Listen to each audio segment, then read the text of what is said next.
Okay, we're live. Hey there, hi there, ho there, everybody. We're Welcome just getting, to yeah, we're just getting our stuff put together here. My sign here says 8 p.m. Eastern time, but the debate actually starts at 9. So my bad. nobody called us out on it either. So, Yeah. Hold well, on. I would have just read the recap tomorrow of what happened in the debate tonight, but you and I had to go and start talking the other day, and as we were wrapping up the roundtable, or one of the videos we were doing for Crypto Trader News, and I don't know who had the bright idea of turning this into a drinking game, but I think it's going to make the debate a hell of a lot more enjoyable. Hey, you know what? I was watching hockey before this, and I was perfectly content to watch the Lightning play. But yeah. So this was really the only reason why I'm going to be watching or listening to the Democratic debate. Yep. And folks, The yeah, only reason. those And that I have, think this was my idea, Matt. So you should have really talked me out of it. well, I kind of figured that cooler heads would prevail and Tony or Dennis or somebody would say, no, guys, I don't really think y'all should do that. But no, they started laughing and said, I think that's a great idea. Yeah. And for those of you that are new to Crypto Trader News, guys, yeah, we used to just cover cryptocurrency, but we are now covering news, politics, trader information, as well as cryptocurrency. Meredith and I have both been here since the onset, and this is a little fun. I'd never followed politics until, well, I had, but not as close as I'd have in the last year. And since this new administration. And so I've got some really strong feelings about the current administration, what's going on. Meredith is more middle of the road. We've got some others on CTN that just dislike Trump. I don't think that we've got anybody on that is just a real ardent Trump supporter. We might have to change that. We might have to find somebody and bring them on staff. Of course, I haven't talked to everybody. We have some writers that I don't get to meet with much. They work opposite times, Mm-hmm. but it's definitely fun going into the news aspect of things. Meredith and I both write for other venues, and so getting to be able to write about politics and news is something that I've wanted to do for a while, but just haven't been given the opportunity. And tonight, I don't know if we mentioned this or if you may have seen it on the banner card there. As we're listening to the debate tonight, every time they say the word Trump, we've got a drink. And I unfortunately, when I went to the liquor store, one small thing about a disadvantage of living in a small town, they didn't have my damn liquor. I had Oh to, no. yeah, I mean, they had it, but they had like the big $40 bottle. And I told Brenda, my wife, I said, if I get that, I'm going to be really drunk because I know how I am with that whiskey. It's the Jim Beam Black is my favorite. And, but that's the best tasting bourbon around. And it goes down so smooth that it's very dangerous because I end up drinking way too much and regretting it the next morning. Oh, I need to turn on live comments. We got hi We've got Shar. some comments. Yeah, Shara Garcia, thank you for tuning in. Yeah, we are just waiting for the debates to start, and then we will have that on audio for everybody to enjoy. And one of the fun things that we're going to do here is, if you missed it, the trigger word is Trump. So every time somebody mentions Trump, we have to take a sip of our, well, my big girl glass is right here. And I've got Clyde Mays and Diet Coke in my glass. And I'm a little thirsty right now. well, see, and my thing is this right here. That is mostly whiskey. There is a splash of Coke. Brenda laughs at me because I'll open a can of Coke and I'll have 3 or 4 drinks, but there'll only be a half a can Coke gone. I don't know whether it's the flavor or the just a slight carbonation, but I just like that splash of Coke in there. And get this, I went into a bar a couple of weeks ago. It was on a Sunday, Went in there and ordered me my double Jim Beam Black, and I'm used to paying $10 for a drink. Well, I get the tab, and long story short, yeah, they charged me $10 for my drink, but then they also charged me $4.50 for my splash of Coke. It was called the setup. Yeah, I saw that, and because I had two drinks, it was $9 for two splashes of Coke. And It's crazy. I was like, I could have almost bought a pint of whiskey for that. Shara, I am an independent. Used to be a Republican, and I'm in Texas, born and bred, right in the middle of Republican country. But here lately, I am more independent. I don't lean towards the Democrat side or the liberal side. I do have some things that I think they got some good ideas, but most of my views are Republican. I just can't stand with the current administration. Yeah, and I am kind of conservative. I lean really towards conservative. I grew up in a Republican household. Republican Party is not our father's party anymore, but neither is the Democratic Party. So I like to say that I'm independent because I like to keep an open mind and I can be swayed in either direction. But having said that, I actually like Trump. The left can harass me and all that, but I'm kind of leaning more towards him, and I have my own personal reasons for that. But yeah, I mean, right, I am independent, conservative with Republican leanings. So, um, and I have to say that I haven't watched one Democratic debate I hadn't yet. either. I see the news clips, and then I'm like, most of the time I have to mute it. I don't really like the debates anyway because it really depends on the moderator and how they're asking questions and how forceful they are with responses and follow ups. The follow up questions. It's like if you're going to help these people, these candidates on the stage, this is what I really believe, that they need the hard hitting questions when they are on that stage, because when they're really going up against the Republican opponent, which is going to be Trump, then they need some practice with these hard hitting questions. And I haven't really seen that. And see, and that's the thing too. A lot of people think that I just out and out dislike Trump. I do like a lot of the things that Trump has done. The economy is freaking fantastic right now. The problem that I have is the whole Russian thing. I read the Mueller report. I dug through a lot of that crap. I've read the Ukraine transcript. I've seen, the depositions. I did watch those, the impeachment hearings, and that's the stuff that I can't overlook. Like I've got a buddy, me and him have been friends for 30 years, almost 40 years. Well, not that long, 30 years, and he's a staunch Republican. Absolutely loves Trump. And when I point out to him the stuff that's gone bad, he goes, "But Matthew, what about the economy?" And that's what I can't stomach, because that's like so many Republicans in Washington that are saying, they're willing to overlook so much more just because of the good that he has done. I agree with some of his foreign policy. I agree that immigration needs reformed. I don't agree with the way he's done it, not one iota. But I do believe that the whole process needed redone. I believe that the swamp needed drained. I, was one of those that both said, sides. There are swamp rats in both sides. "Oh yeah," but I'm saying, Matt, you keep talking because I got to go check on our feed and see what happened with our audio for the debate. I'll be right back. You just keep talking. All right, sounds good.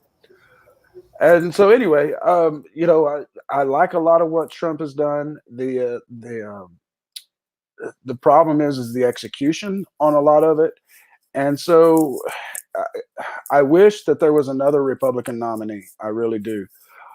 Because like Meredith was saying a minute ago, that she hasn't watched any of the debates. I haven't either, and it's because none of them have jumped out at me. None have great policies that just make me want to jump on their, on their bandwagon, so to speak. Bernie has some good ideas. I think that he probably appeals to a younger audience, but there's too much there. There's too much baggage, too much the socialism crap, and he's just another crazy old politician that I don't think is going to be the one that can beat Trump, let alone stand up against him in a debate. Hey, Funding Jim. Meredith stepped away to check our audio for the debate. She'll be right back.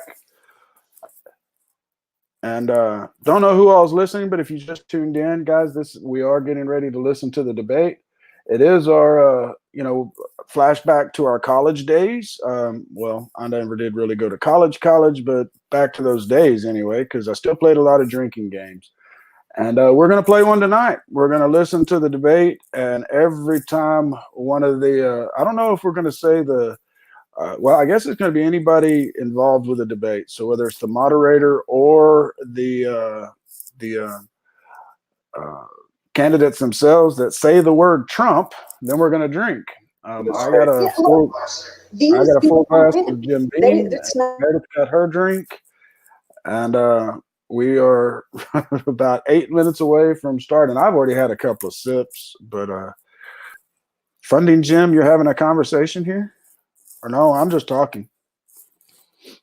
Meredith will be back, and then I'll have a conversation. I talk to myself all the time, though. It's just when I start answering that people have a problem with it. If you haven't already done so, folks, we have the other videos here on the channel. But like and subscribe. We have videos every week now, and we're actually doing 2 sets of videos. On Wednesdays, we do Wednesdays at 10 a.m. Central, 11 a.m. Eastern. We live stream along.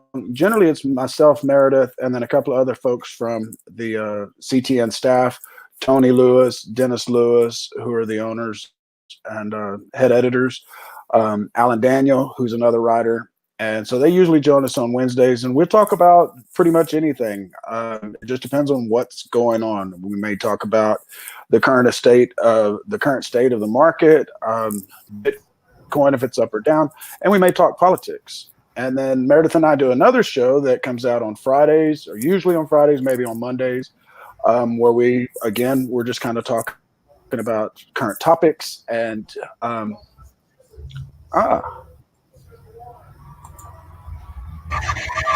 Sorry, I stopped talking to read. Yeah, Jim, San Francisco. I think they're starting to introduce the candidates, and we don't need that right now. And I was talking while you were gone there, and it kind of hit me. Are we only drinking when one of the candidates says Trump, or even if the moderator says Trump? Oh, I don't know. How thirsty are we? Right. I think we should just go with the candidates. Just with the candidates. And then if we're not drinking fast enough, then we can yeah. And like I said, my ice is already melted, so we were lucky. We were so lucky because you put this out on Twitter, and I was like, oh crap, we're gonna get drunk in 15 minutes because I figured people would try to vote for the word "the" or Bernie. Free. Yeah, free. Or free was the second. Yeah, free was the second word. And tax was another one we threw out there. So this could have went a lot of different ways. So going back to the candidates that didn't make it to the stage, right? I think my favorite, only because he's all over social media. I mean, he's really doing a bang up job, and that would be Andrew Yang. He didn't make it to the debate stage. Tulsi Gabbard, Mike Bloomberg. Mike didn't make it? No, is Mike? Mike's a Republican, isn't he? Is he running as a Republican? Yeah, he is. No. Shit, don't give me the line. I can't. No, I think he's running as a Democrat. Yeah, he didn't make it. The other billionaire Steyer made it. Yeah, that's But because he bought his way in there. But yeah, I mean, but Andrew Yang, I actually like some of his ideas. oh, I do too. I do believe that a universal basic income is a very interesting idea. Um, it's just a matter of implementing it and then figuring out where those funds are coming from. But coming from kind of a blockchain background, and I'm not a developer or anything like that. I support blockchain and cryptocurrency, and it's one of those things that I'm still learning. And I've actually got a witness node for the Whale Shares platform. So shout out to my Whale Shares people. Nice. So I've got a witness node there, and I manage another one. That doesn't mean I'm a dev. But it gives me a better understanding of blockchain. And so when it comes to allowing our machines and the things that are already on the grid to work for us and earn, then I think value comes from whatever we're willing to give it, you know. So there are some interesting ideas that he has, and I'm really kind of disappointed that he didn't make the debate stage. But like I said, he's doing such a good job. He's all over Twitter. I haven't really checked Facebook because I hate Facebook. Right.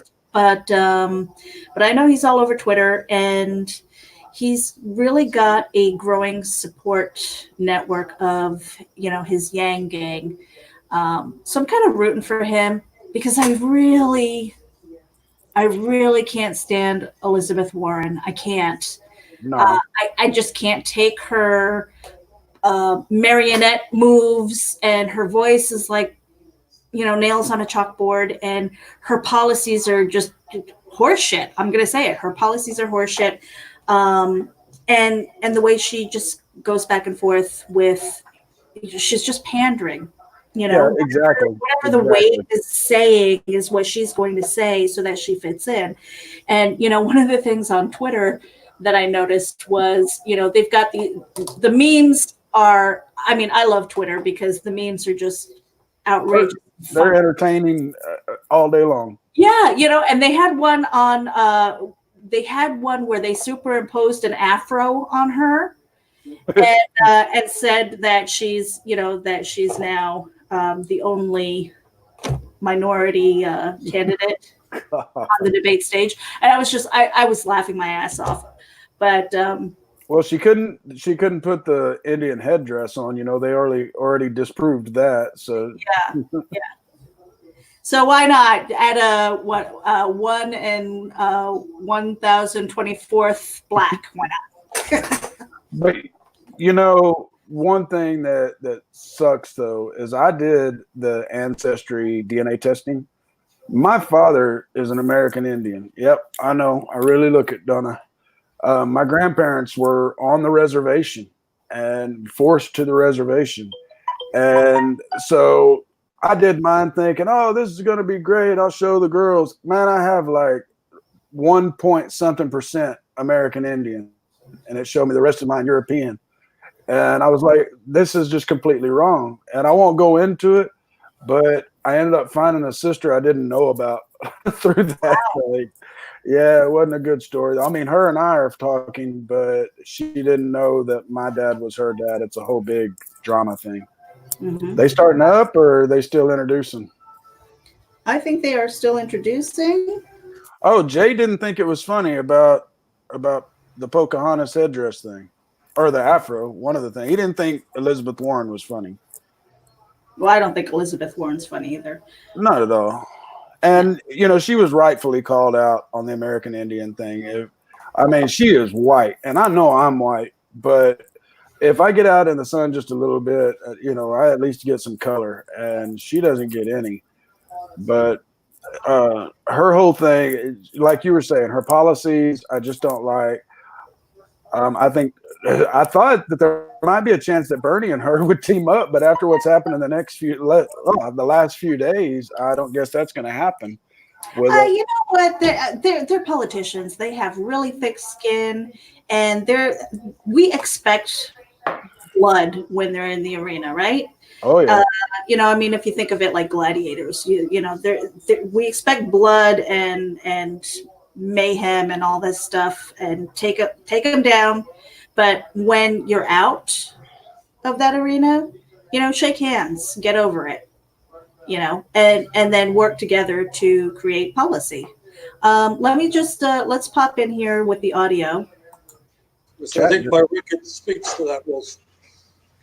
In 2002, when the Congress was debating whether or not we go into a war in Iraq. I wonder who that is speaking.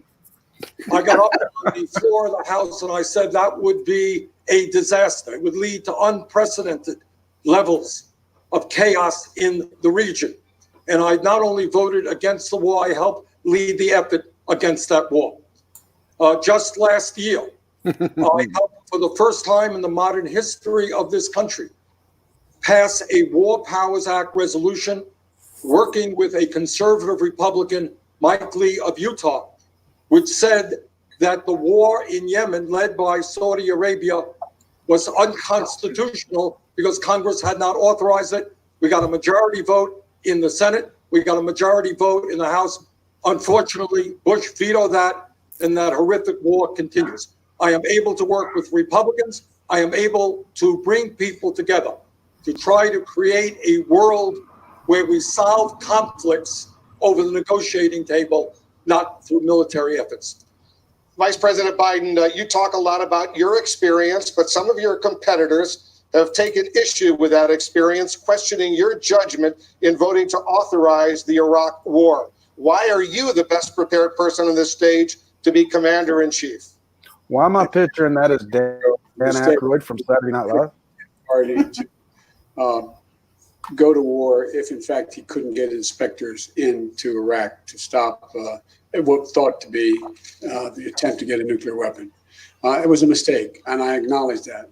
But right out, the man who also argued against that war, Barack Obama, picked me to be his vice president. And once we were elected president, and vice president, he turned to me and asked me to end that war. I know what it's like to send a son or daughter, like our colleague has gone to war in Afghanistan, my son for a year in Iraq. And that's why I do it very, very reluctantly. That's why I led the effort, as you know, Wolf, against surging tens of thousands of troops into Afghanistan. We should not send anyone anywhere unless the overwhelming vital interests of the United States are at stake. They were not at stake there. They were not at stake in Iraq. And it was a mistaken vote. But I think my record overall on everything we've done has been, I'm prepared to compare it to anybody's on this stage. Senator Sanders, you have been attacking Vice President Biden's vote on the Iraq war, but you recently acknowledged that your vote to authorize the war in Afghanistan was also a mistake. So you both acknowledge mistakes. Why should the American people trust your judgment more? Well, it's a little bit of a difference. On that particular vote, every single member of the House, including myself, voted for it. Only Barbara Lee voted against it. But what I understood in terms just of... cannot listen to Bernie without picturing Larry Sanders. Out to be the worst foreign policy blunder in the modern history of this country. As Joe well knows, we lost 4,500 brave troops. Hundreds of thousands of Iraqis died. We have spent trillions of dollars on that endless war, money which should go into healthcare and education and infrastructure in this country. Joe and I listened to what Dick Cheney and George Bush and Rumsfeld had to say. I thought they were lying. I didn't believe them for a moment. I took to the floor. I did everything I could to prevent that war. Joe saw it differently. Vice President Biden. I was asked to bring 156,000 troops home from that war, which I did. I led that effort. It was a mistake to trust that they weren't going to go to war. They said they were not going to go to war. They said they were just going to get inspectors in. The world, in fact, voted to send inspectors in, and they still went to war. From that point on, I was in the position of making a case that it was a big, big mistake. And from that point on, I moved to bring those troops home. Senator Klobuchar, you've publicly questioned Mayor Buttigieg's experience when it comes to being commander-in-chief, why is your time as a U.S. Senator more valuable? Now, that could have been a test of how drunk we got. In We should have started Afghanistan? out saying Mayor Pete's last you. name I've 5 been times very really clear fast. that, And the then mayor's throughout the night, we'd keep very much saying it. in the And as we military. got it more and more wrong, we'd be able to tell how drunk we I've been in were. the U.S. Senate for over 12 years. And I think what you want in a president is someone who has dealt with these life and death issues, who has made decisions. I will look at my position on the Iraq War first. I wasn't in the Senate for that vote, but I opposed that war from the very beginning. In my first campaign for Senate, I ran against a Republican who ran ads against me on it, but I stood my ground. When I got to the Senate, I pushed to bring our troops home. Then I have dealt with every issue from Afghanistan to keeping our troops with good health care after what we saw with Walter Reed, and being part of an effort to improve the situation for our troops in a very big way with their education and with their jobs, and also with their health care. I think right now what we should be talking about, though, Wolf, is what is happening right now with Donald Trump. Donald Trump is taking us pell-mell toward another war. We have a very important resolution. We just found out today that 4 Republicans are joining Democrats to go to him and say, you must have an authorization of military force if you're going to go to war with Iran.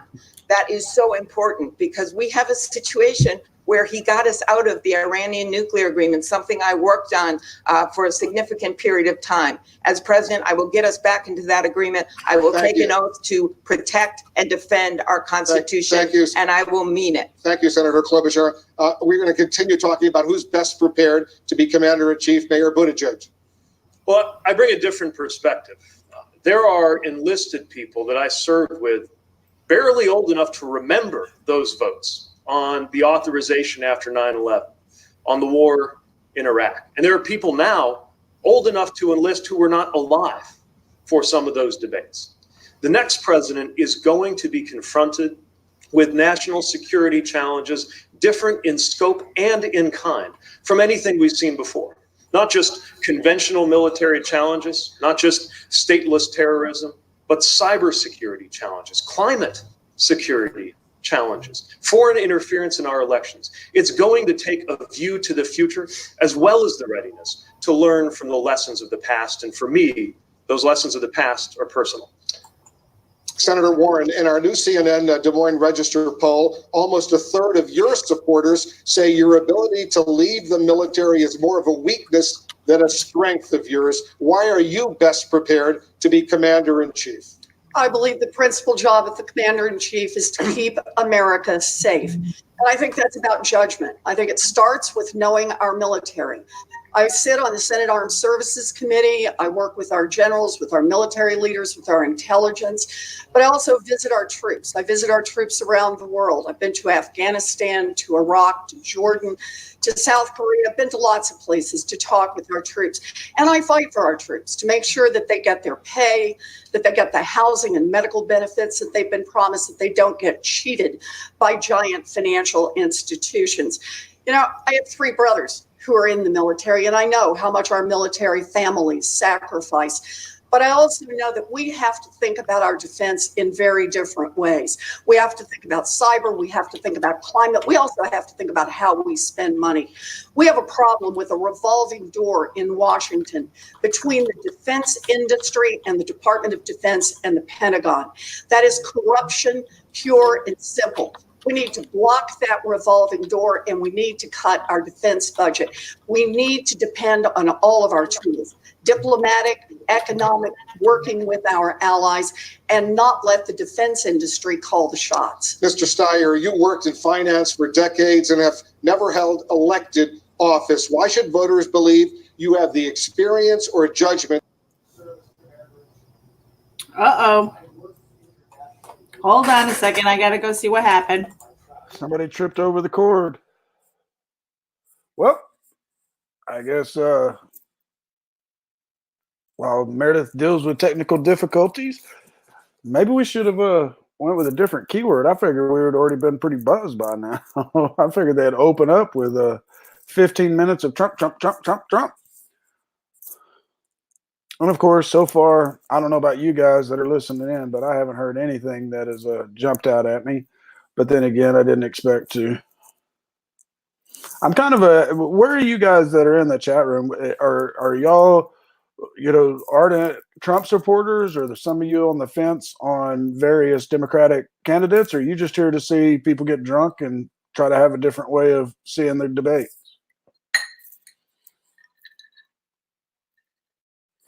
What's going to suck is tomorrow is our busy day for Meredith and I.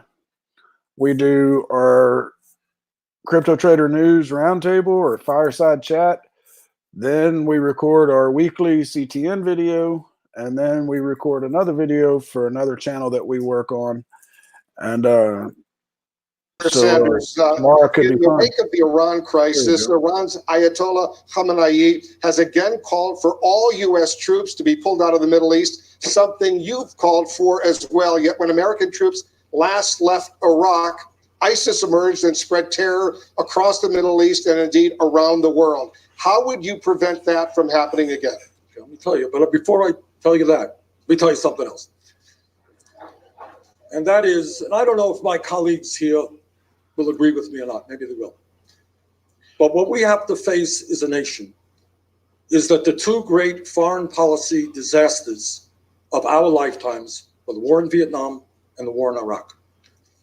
Both of those wars were based on lies. Cool, Will. And right now, what I fear very much is we have a president who is lying again and could drag us into a war that is even worse than the war in Iraq. To answer your question, what we need to do is have an international coalition. We cannot keep acting unilaterally. As you know, the nuclear deal with Iran was worked on with a number of our allies. We have got to undo what Trump did, bring that coalition together, and make sure that Iran never gets a nuclear weapon. Vice President Biden. I was part of that deal to get the nuclear agreement with Iran, bringing together the rest of the world, including some of the folks who aren't friendly to us. And it was working. It was working. It was being held tightly. There was no movement on the part of the Iranian government to get closer to the nuclear weapon. And look what's happened. He went ahead, and it was predictable from the day he pulled out of that agreement, Trump, what exactly would happen. We're now isolated. We're in a situation where our allies in Europe are making a comparison between the United States and Iran, saying both ought to stand down, making a moral equivalence. We have lost our standing in the region. We have lost the support of our allies. The next president has to be able to pull those folks back together, reestablish our alliances, and insist that Iran go back into the agreement, which I believe with the pressure applied as we put on before, we can get done. So just to be clear, Vice President Biden, would you leave troops in the Middle East or would you pull them out?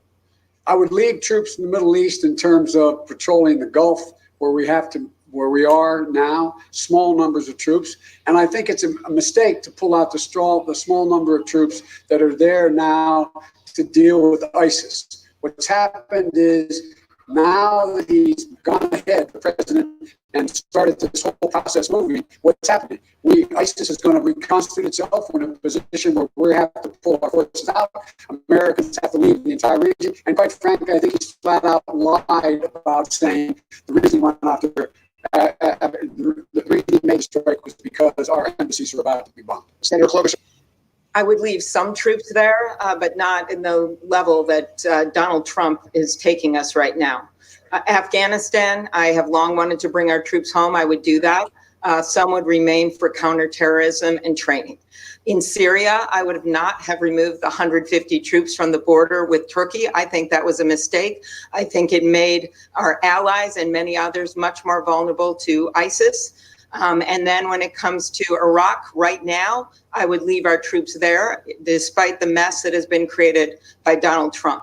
At the briefing we had last week, I was the only person on this stage that asked a question of both the Secretary of Defense and the Secretary of State. And I asked them about imminent threat, but I also asked them what their alternatives were. And they gave very vague answers. I asked them, where is the surge of diplomacy that we would be seeing if I was president? And I asked them where they were going to leave the Iraqi people. time and time again, you see that this president puts his own interests, his private interests in front of our country's. I would put our country's interests first as Commander-in-Chief. Senator Warren, leave combat troops, at least some combat troops in the Middle East, or bring them home? No, I think we need to get our combat troops out. You know, we have to stop this mindset that we can do everything with combat troops. Our military is the finest military on earth, and they will take any sacrifice we ask them to take. But we should stop asking our military to solve problems that cannot be solved militarily. Our keeping combat troops there is not helping. We need to work with our allies. We need to use our economic tools. We need to use our diplomatic tools. Now, look, I understand there are people on this stage when it comes to Afghanistan, for example, who talk about 5 more years, 10 more years. Lindsey Graham talks about leaving troops there for 100 more years. No one has a solution and an end point. We need to get our combat troops out. They are not helping create more safety for the United States or the region. Vice President Biden, is Senator Warren right? Well, I'll tell you what, there's a difference between combat troops and leaving special forces in a position. I was part of the coalition that put together 68 countries to deal with stateless terror as well as failed states. Not us alone, 68 other countries. That's how we were able to defeat. And Well, I can't figure out how to chat in the room. they'll come back if we do not deal with them and we do not have someone who can bring together the rest of the world to go with us with small numbers of special forces we have to organize the effort to take them down. Mayor Buttigieg, you served in Afghanistan. Who's right? If we can continue to remain engaged without having an endless commitment of ground troops, but what's going on right now is the president's actually sending more. The very president who said he was going to end endless war, who pretended to have been against the war in Iraq all along, but we know that's not true, now has more troops going to the Middle East. And whenever I see that happen, I think about the day we shipped out and the time that was set aside for saying goodbye to family members. I remember walking with a friend of mine, another lieutenant I trained with, as we walked away, and his 1.5-year-old boy was toddling after him, not understanding why his father wasn't turning back to scoop him up. And it took all the strength he had not to turn around and look at his boy one more time. That is happening by the thousands right now, as we see so many more troops sent into harm's way. And my perspective is to ensure that that will never happen when there is an alternative as Commander-in-Chief. Senator Sanders. Well, in America today, our infrastructure is crumbling. Half of our people are living paycheck to paycheck.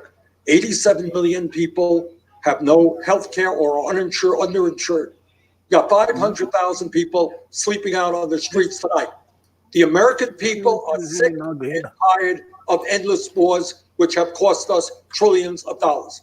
Our job is to rebuild the State Department, make sure that we have the capability of bringing the world together to resolve international conflict diplomatically and stop the endless wars that we have experienced. We're going to get to everyone, but Vice President Biden, you criticized President Trump's decision to kill the Iranian General Soleimani without first going to Congress. Are there any circumstances other than a direct attack on the United States where you would take military action without congressional approval? I ran the first time as a 29-year-old kid against the war in Vietnam on the grounds that only way to take a nation to war is with the informed consent of the American people.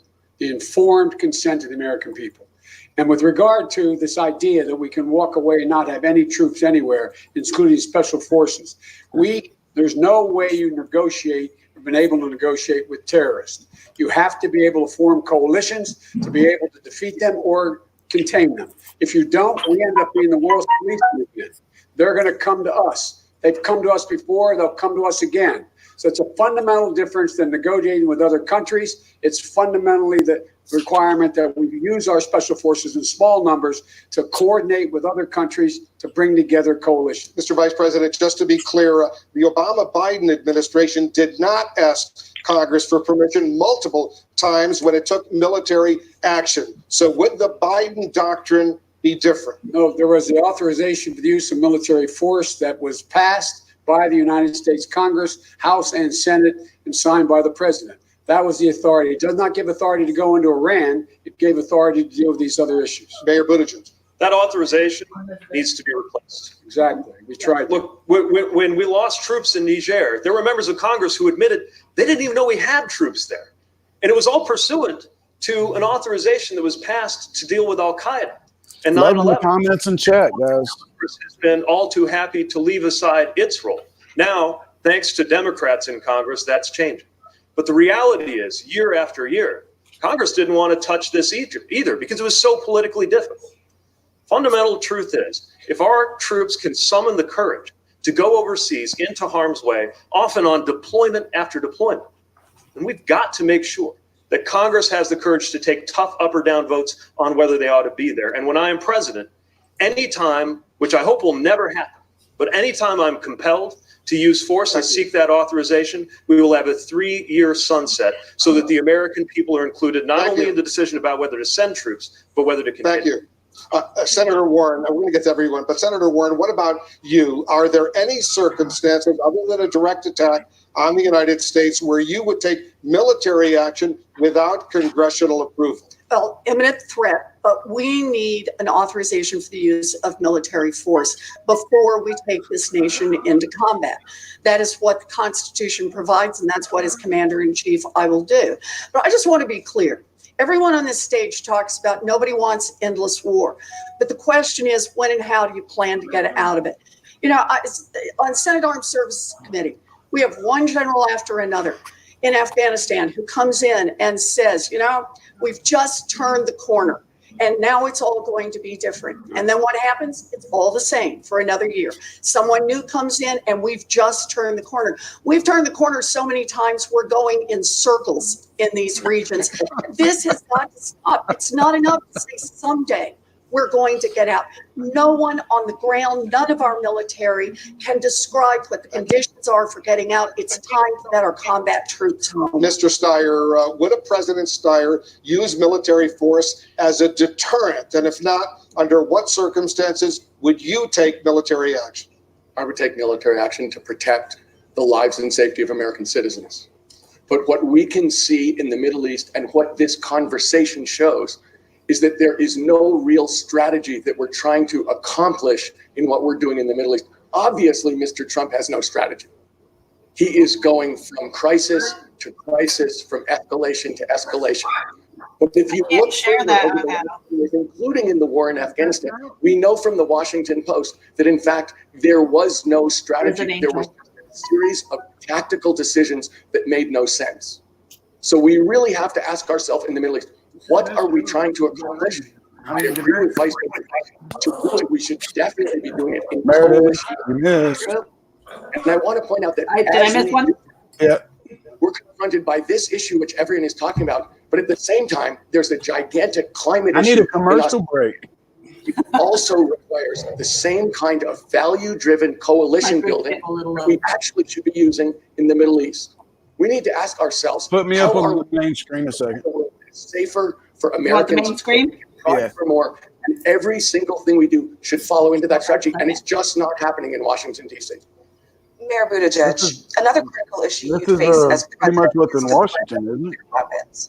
Last week, President Trump said, quote, as long as I'm president of the United States, Iran will never be allowed to have a nuclear weapon. Would a President Buttigieg make that promise? You are Ensuring that Iran does not develop nuclear weapons will, of course, be a priority. No, I'll put her up, Don. Of keeping America safe. But unfortunately, President Trump has made it much harder for the next president to achieve that goal by gutting the Iran nuclear deal. One that, by the way, the Trump administration itself There's another one. was working, certified that it was preventing progress toward a nuclear Iran. By gutting that, it made it more dangerous and set off the chain of events that we're now dealing with as it escalates closer to the brink of outright war. Now, yes, I'll be right back. In order to get that done, we've got to work with our partners. The Iran nuclear deal, the technical term for it was the JCPOA. That first letter J stood for joint.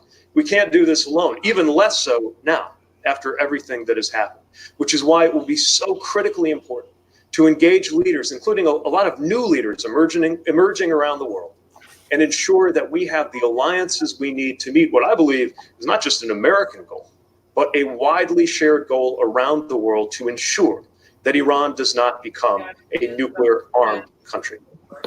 Mayor Buttigieg, to be clear, would you allow Iran to become a nuclear power? Yes or no? No, that our security depends on ensuring that Iran does not become nuclear. And by the way, we've got a lot of other challenges with nuclear proliferation around the world. Despite this president's coziness with Vladimir Putin, we actually seem to be further away from being able to work with Russia on things like the renewal of START.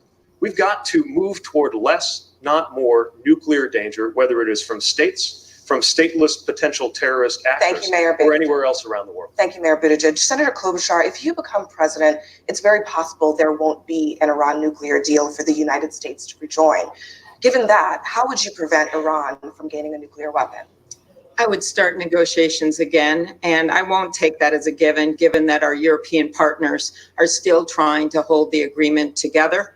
My issue is that because of the actions of Donald Trump, we are in a situation where they are now Iran is starting to enrich uranium again in violation of the original agreement. So what I would do is negotiate. I would bring people together, just as President Obama did years ago, and I think that we can get this done. But you have to have a president that sees this as a number one goal. And in answer to the original question you asked the mayor, I would not allow Iran to have a nuclear weapon. And then you have to get an agreement in place. I think there are changes you can make to the agreement, better sunset, some changes to the inspections, but overall, that is what we should do. And I am the one person on this debate stage on the first night of the very first debate, when we were asked what we saw as the biggest threat to our world. I said China on the economy, but I said Iran because of Donald Trump, because I feared that exactly what happened would happen. Enrichment of uranium, escalation of tensions, leaving frayed relations with our allies. We can bring them back, understanding this is a terrorist regime that we cannot allow to have a nuclear weapon. Vice President Biden, I want to ask you about North Korea. President Trump has met with Kim Jong-un 3 times. President Obama once said he would meet with North Korea without any Came back in time for that one. Did I miss any? You did one. No, not now. You just missed that one. Ooh, damn. I need to get a top off. President showed up, met with him, gave him legitimacy, weakened the sanctions we have against him. Why can't I chat in public chat? I met with Xi Jinping more than anyone else. I would be putting pressure on China to put pressure on. I have it in private chat, but I don't have it. Cease and desist on nuclear power. Make their efforts to deal with nuclear weapons. I would move forward as we did before, and you reported it extensively, Wolf, about moving forward the whole notion of defense against nuclear weapons, that we would, and when China said to me, when Xi Jinping said to me, that's a threat to us, I said, we're going to move and protect our interests unless you get involved and protect it. I would reignite the relationship between Japan and South Korea, and I would I'll keep the track.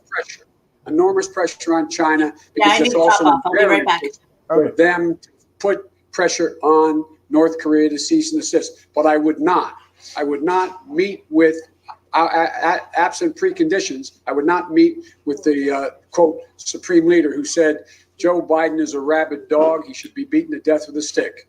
I count that. Other than that, you like him. Other than that, I like him, and he got a love letter from Trump right after that.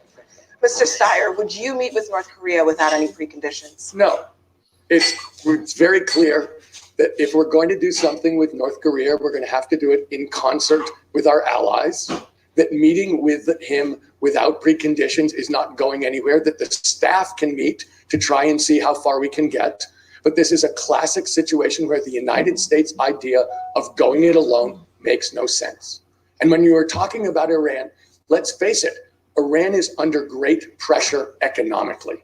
So every single discussion we've had about Iran has had to do with military power and America versus Iran. Whereas in fact, what worked with President Obama was an alliance of our allies and us putting economic pressure on them for them to give up their military tactic. That to me is called strategy.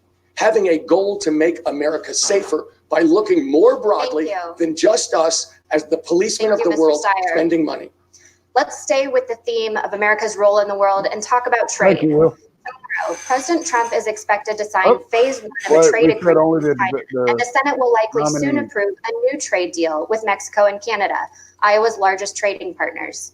Senator Miss one, Sanders, Meredith. you have said that new deal, the USMCA, Yeah, just one. quote, makes some modest improvements, yet you're going to vote against it.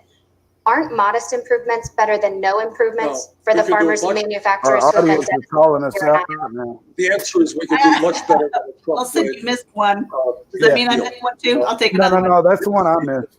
Opponents of it acknowledge will The result moderator in said his name, but not of another the loss of candidate. hundreds of thousands of good paying At this point, I jobs don't as a result care. of outsourcing. The Right? heart and soul of our disastrous I tell trade you. agreements.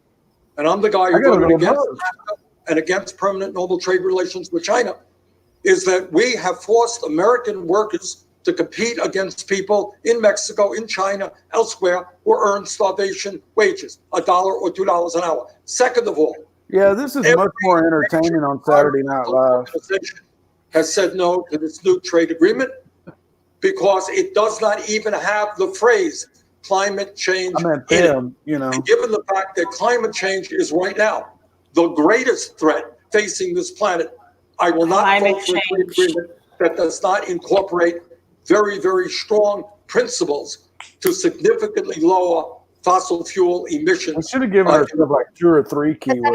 Sanders, to be clear, the AFL-CIO supports this deal. Are you unwilling to compromise? The AFL-CIO does, the Machinists Union does not, and every environmental organization in this country, including the Sunrise Organization, who were supporting my candidacy, opposes it. So I happen to believe, and I hope we will talk about climate change in a moment. If we do not get our act together in terms of climate change, the planet that we're going to be leaving our kids You and just said our it like children 6 times. children will be increasingly unlivable. We're going to and get to uninhabitable. climate change, but I'd like to stay on trade. Senator Well, they Warren, are the Meredith, same. And it's- mute that. Senator a Warren, second. you support the You want me to USMCA. mute That it? is Senator Sanders Yeah. wrong. Brenda Yeah. is walking out and she heard me say we should have had some different keywords or more keywords. And she goes, Trump, climate change. And she can't even hear what they're saying. And I said, he just said climate change like 4 times in a row. Yeah, I know. We're literally halfway into this thing, and I'm working on my second drink here. Gerson UC. Gerson, you see. We are drinking to the Democratic debate, and we are saying we are taking a sip of our drink every time the word Trump is. Well, if we're halfway through, I think we need to add another word. And No, so- we're not halfway through. I And we think get we're up only the next halfway day through. 2 and hours long. fight for a better trade Oh. deal. We need a coalition. Oh, we're only 30 minutes into it. Okay. And we'll keep going for now. We'll add another keyword in 20 minutes. We need them at the table, not just a trade policy written for big international companies.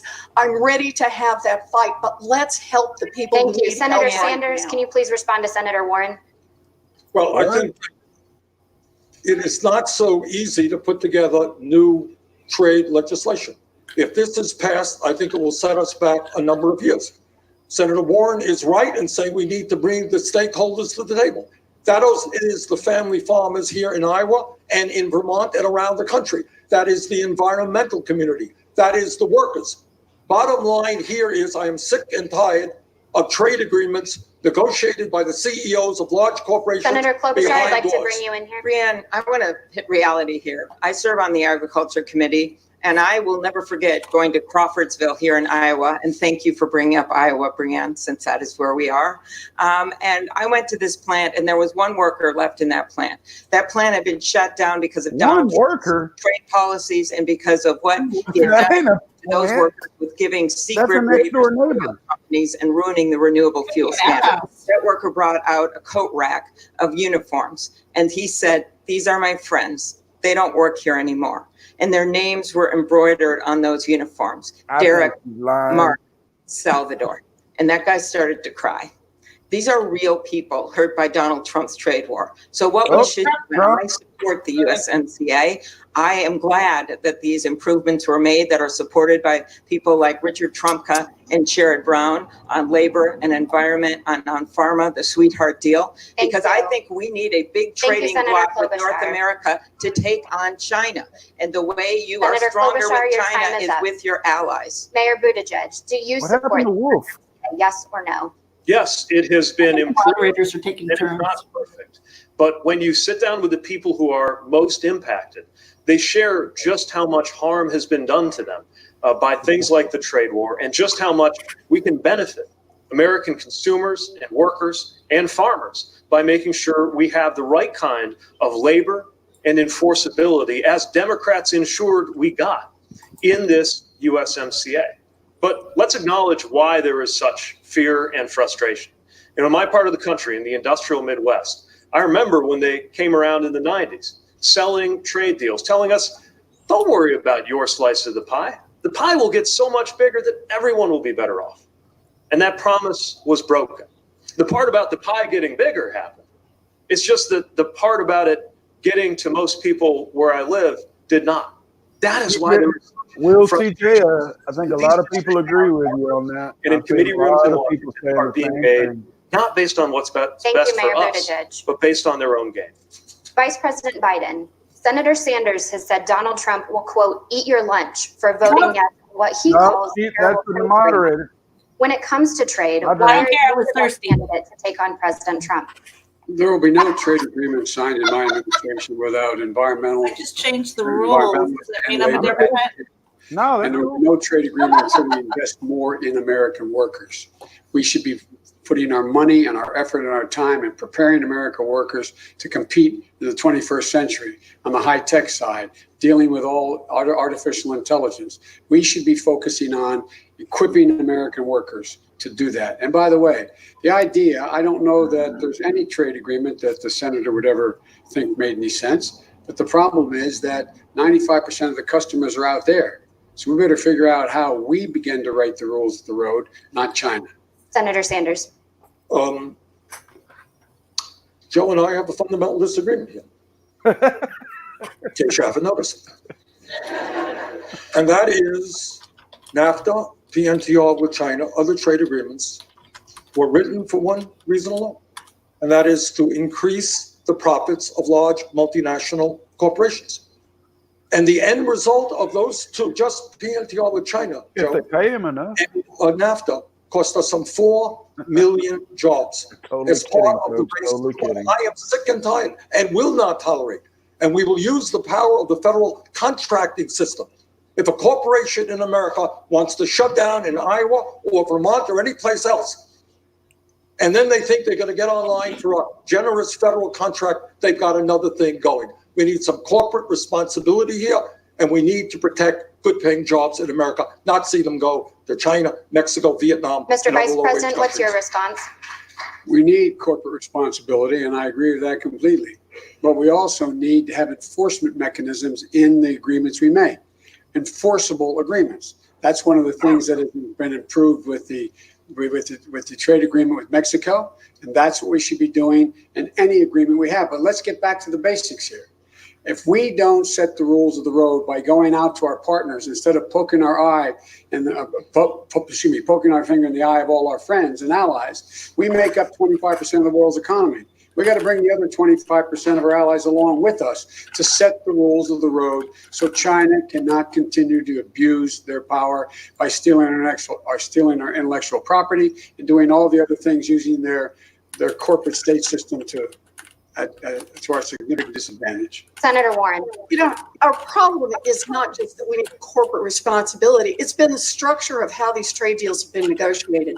The United States has had a strategy for decades, and that strategy has been to have government trade negotiators, a small number, and then with giant multinational corporation lobbyists and corporate executives who whisper in the ears of our negotiators and then get deals cut that are great for the giant multinational corporations, not good for America, not good for American workers, not good for the environment. We need a different approach to trade, and it starts by calling out the corruption of these giant corporations that have cut our trade deals. Everybody wants to get to the American market, and we need to put some standards in place. You want to be able to sell your goods here, then you've got to meet some environmental standards. You've got to meet labor standards. I'd like to bring in Mr. Steyer here. Mr. Steyer, even though farmers and manufacturers here in Iowa and around the country could see some relief from the China deal, they've been crushed by the current administration's trade war. What will you do as president to help them get back on their feet? Look, on the first day, I would undo Mr. Trump's tariffs. On the first day, I would get rid of his waivers that Senator Klobuchar was referring to oil refiners, so not having to use corn-based ethanol. In fact, these trade deals have been exactly what Senator Sanders and Warren have been saying, which is that they've been designed to grow the American GDP for the corporations of America, not for the working people of America, and not to protect the climate. So let me say this. I'm the only person on this stage who says climate's my #1 priority. I would not sign this deal, because if climate's your #1 priority, you can't sign a deal, even if it's marginally better for working people, until climate is also taken into consideration.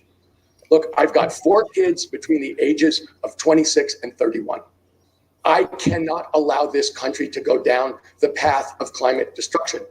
Everybody in their generation knows it. Frankly, Mayor Buttigieg, you're their generation. I think you would be standing up more. Look, that's why I'm standing up for it. We cannot put climate on the back seat all the time and say, we're going to sign this one more deal, we're going to do one more thing without putting climate first. That's why it's my #1 priority. We can do it in a way that makes us richer, but we have to do it. Mayor Buttigieg, your response? Well, that's right. This issue is personal for me. That's why we're going to hear how from day one. It's why we've got to make sure that we have better answers than we do today. Now, what I've noticed is pretty much all of us propose that we move on from fossil fuels by the middle of the century, starting with actions that we take right now. The question is, how are we going to make sure any of this actually gets done? Because people have been saying the right things in these debates for literally decades. The other day in Winterset, there was a kid at one of my events, raised his hand, and he pointed out that he expects to be here in his 90s in the year 2100. He will sit in judgment over what we do, not just what we on this stage do. Anyone old enough to vote right now, whether we actually put together the national project it will require to meet our climate goals, to act aggressively, not just rejoining the Paris Climate Accord, that's table stakes, but to actually move on from the fossil-dependent economy we live in today. Thank you guys. Let's now turn to an issue that's come up in the last 48 hours. Senator Sanders. CNN reported yesterday that, and Senator Warren confirmed in a statement, that in 2018, you told her that you did not believe that a woman could win the election. Why did you say that? Well, as a matter of fact, I didn't say it. A lot of time on this, because this is what Donald Trump and maybe some of the media want. Anybody knows me, knows that it's incomprehensible that I would think that a woman could not be president of the United States. Go to YouTube today. There's a video of me 30 years ago talking about how a woman could become president of the United States. In 2015, I deferred, in fact, to Senator Warren. There was a movement to draft Senator Warren to run for president. And you know what? I stayed back. Senator Warren decided not to run, and I did run afterwards. Hillary Clinton won the popular vote by 3 million votes. How could anybody in a million years not believe that a woman could become president of the United States? And let me be very clear. If any of the women on this stage or any of the men on this stage win the nomination, I hope that's not the case. I hope it's me. But if they do, CJ, do everything in my power to make sure that they are elected in order to be the most dangerous president in the history of our country. So, Senator Sanders, I just want to be clear here. I'm taking that as word. That you never told Warren that a woman could not That win. could be dangerous. Don't ever give them too much. Senator Warren, what did you think when Yeah, Senator are Warren these told you? friends of yours from your stream? Or are they from CPN? I They disagree. are just popping Bernie in. is my friend, and I'm not here to try to fight with Bernie. But look, this question about whether or not a woman can be president has been raised, and it's time for us to attack it head on. And I think the best way to talk about who can win is by looking at people's winning record. So, can a woman beat Donald Trump? Look at the men on this stage. Collectively, they have lost 10 elections. The only people on this stage who have won every single election that they've been in are the women, Amy and me. Of course a woman can be president. We just haven't found the right woman yet. The only person on this stage who has beaten an incumbent Republican anytime in the past 30 years is me. And here's what I know. The real danger that we face as Democrats is picking a candidate who can't pull our party together, or someone who takes for granted big parts of the Democratic constituency. We need a candidate who will excite all parts of the Democratic Party, bring everyone in, and give everyone a Democrat to believe in. That's my plan, and that is why I'm going to win. Senator Klobuchar. Thank you. Senator Klobuchar, what do you say to Thank people you, who Elizabeth. don't? Senator Klobuchar, what do you Yes, say? I would like Senator to point out. Klobuchar, let me finish my question. Oh, okay. What do you say to people who I thought it was such an open end. I wasn't at the meeting, so I can't comment, but I was going to say. What do you say to people who say that a woman can't win this election? I hear that. People have said it. That's why I've addressed it from this stage. I point out that you don't have to be the tallest person in the room. James Madison was 5'4". You don't have to be the skinniest person in the room. You don't have to be the loudest person. You have to be competent. And when you look at the facts, Michigan has a woman governor right now, and she beat a Republican, Gretchen Whitmer. Kansas has a woman governor right now, and she beat Chris Kobach. And her name is, I'm very proud to know her, and her name is Governor Kelly. Thank you. Her name is You have to be competent to win, and you have to know what you're doing. And when you look at what I have done, I have won every race, every place, every time. I have won in the reddest of districts. I have won in the suburban areas, in the rural areas. I have brought people with me. That is why I have the most endorsements of current Iowa legislators and former Iowa legislators in this race. Thank you. Because I know I bring people with me. And finally, every Thank you, single Senator person that I have beaten, my Republican opponents, have gotten out of politics for good. And I Actually answer a question. that sounds pretty good. Pretty good with the guy. no. I don't think so. Senator Sanders, you can Well, respond. just to set the record, Let's grandstand a little bit. an incumbent Republican running for Congress, When? 1990. That's how I won, beat a Republican congressman. Number two, of course, years I ago. don't think there's any debate up here. What, wasn't it 30 years ago? I beat an incumbent. Ooh, are they going at it? Congressman. And I said, I was the only one who's beaten an incumbent Republican in 30 years. Well, 30 years ago, it's 1990, as a matter of fact. But I How don't many know of you what- guys have been alive 30 years ago? I think what the major issue today is, does anybody in there I got more than 30 gray hairs. woman cannot be elected president? That's enough. Nobody believes that. Hillary Clinton got 3 million votes, more votes than Trump. So who believes that a woman? Keep saying I was it, gonna Brian. say- Keep saying it. Oh, But the real Trump. question is, how do we beat Trump? And the only way we beat Trump Another one. is by a campaign of energy and excitement, and a campaign that has by far the largest voter turnout in the history of this country. And I believe that our campaign has the strongest grassroots movement. Thank We have you. been endorsed by many Senator grassroots Warren, organizations. Senator Warren, I want to give you the final word. So I do think it's the right question. How do we beat Trump? And here's the thing. Since Donald Trump was elected, women candidates have outperformed men candidates in competitive races. And in 2018, We took back the House. We took back state houses because of women candidates and women voters. Look, don't deny that the question is there. Back in the 1960s, people asked, could a Catholic win? Back in 2008, people asked if an African American could win. In both times, the Democratic Party stepped up and said yes, got behind their candidate, and we changed America. That's who we are. Vice President Biden. Vice President Biden, go ahead. I agree.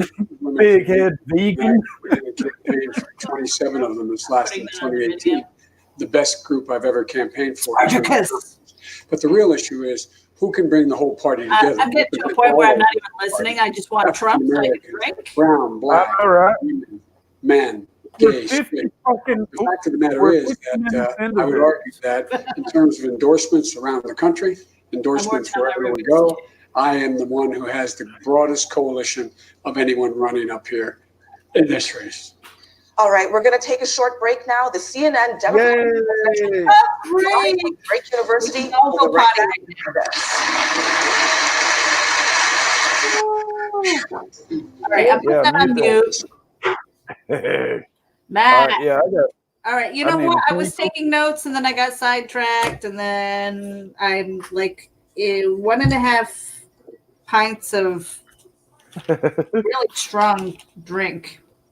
Yeah, I'm into it. I'm 3 drinks in. My drinks are about 4 shots each. The one thing that I can remember, okay, is climate change. Okay, I am sorry, people. Climate change is fucking weather. I said it. Okay. We have been talking about climate change since I was a kid, probably since maybe not even my parents were kids. But, I mean, for God's sake, the United States, we've been a little bit more woke, if you will, about climate change and our environment. We've been doing, we celebrate things like Arbor Day, friggin' plant a tree, do a garden.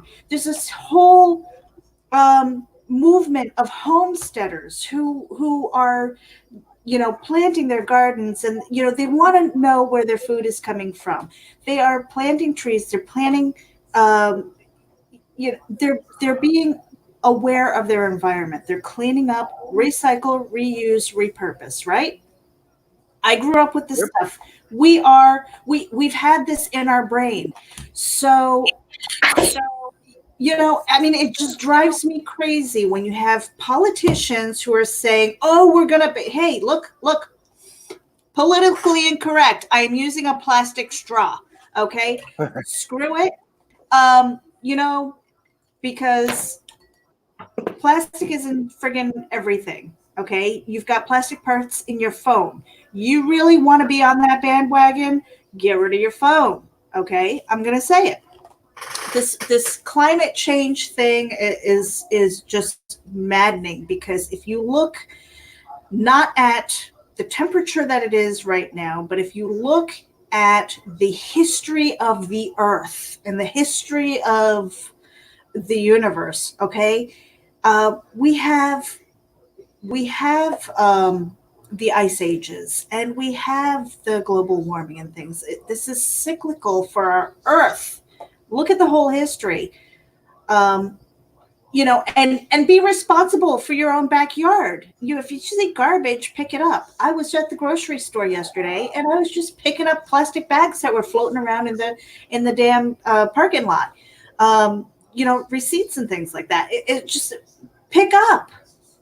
Well, but one thing, just throw shit out in the yard. Don't throw it out of your window when you're driving. Be responsible. And it's like, take care of your own damn backyard first. And I said my piece about that, because I hear this climate change shit, and it just makes me so mad. And I agree on a lot of points. Definitely people need to be policing their own backyards, to take a coin from the military, or to coin a phrase from the military. But the one big problem that I have is like, I just read an article yesterday or the day before that a report came out, and scientists are saying that the ocean is warming at the same rate as if we were dropping 6 nuclear bombs into the ocean every minute. That's how fast it's warming because of the greenhouse gases trapped above the ocean and warming it up. And the only thing that they can attribute that to is to human involvement, to our impact on the earth. And so, I do think that there is a lot of crap that is put into the whole global warming aspect.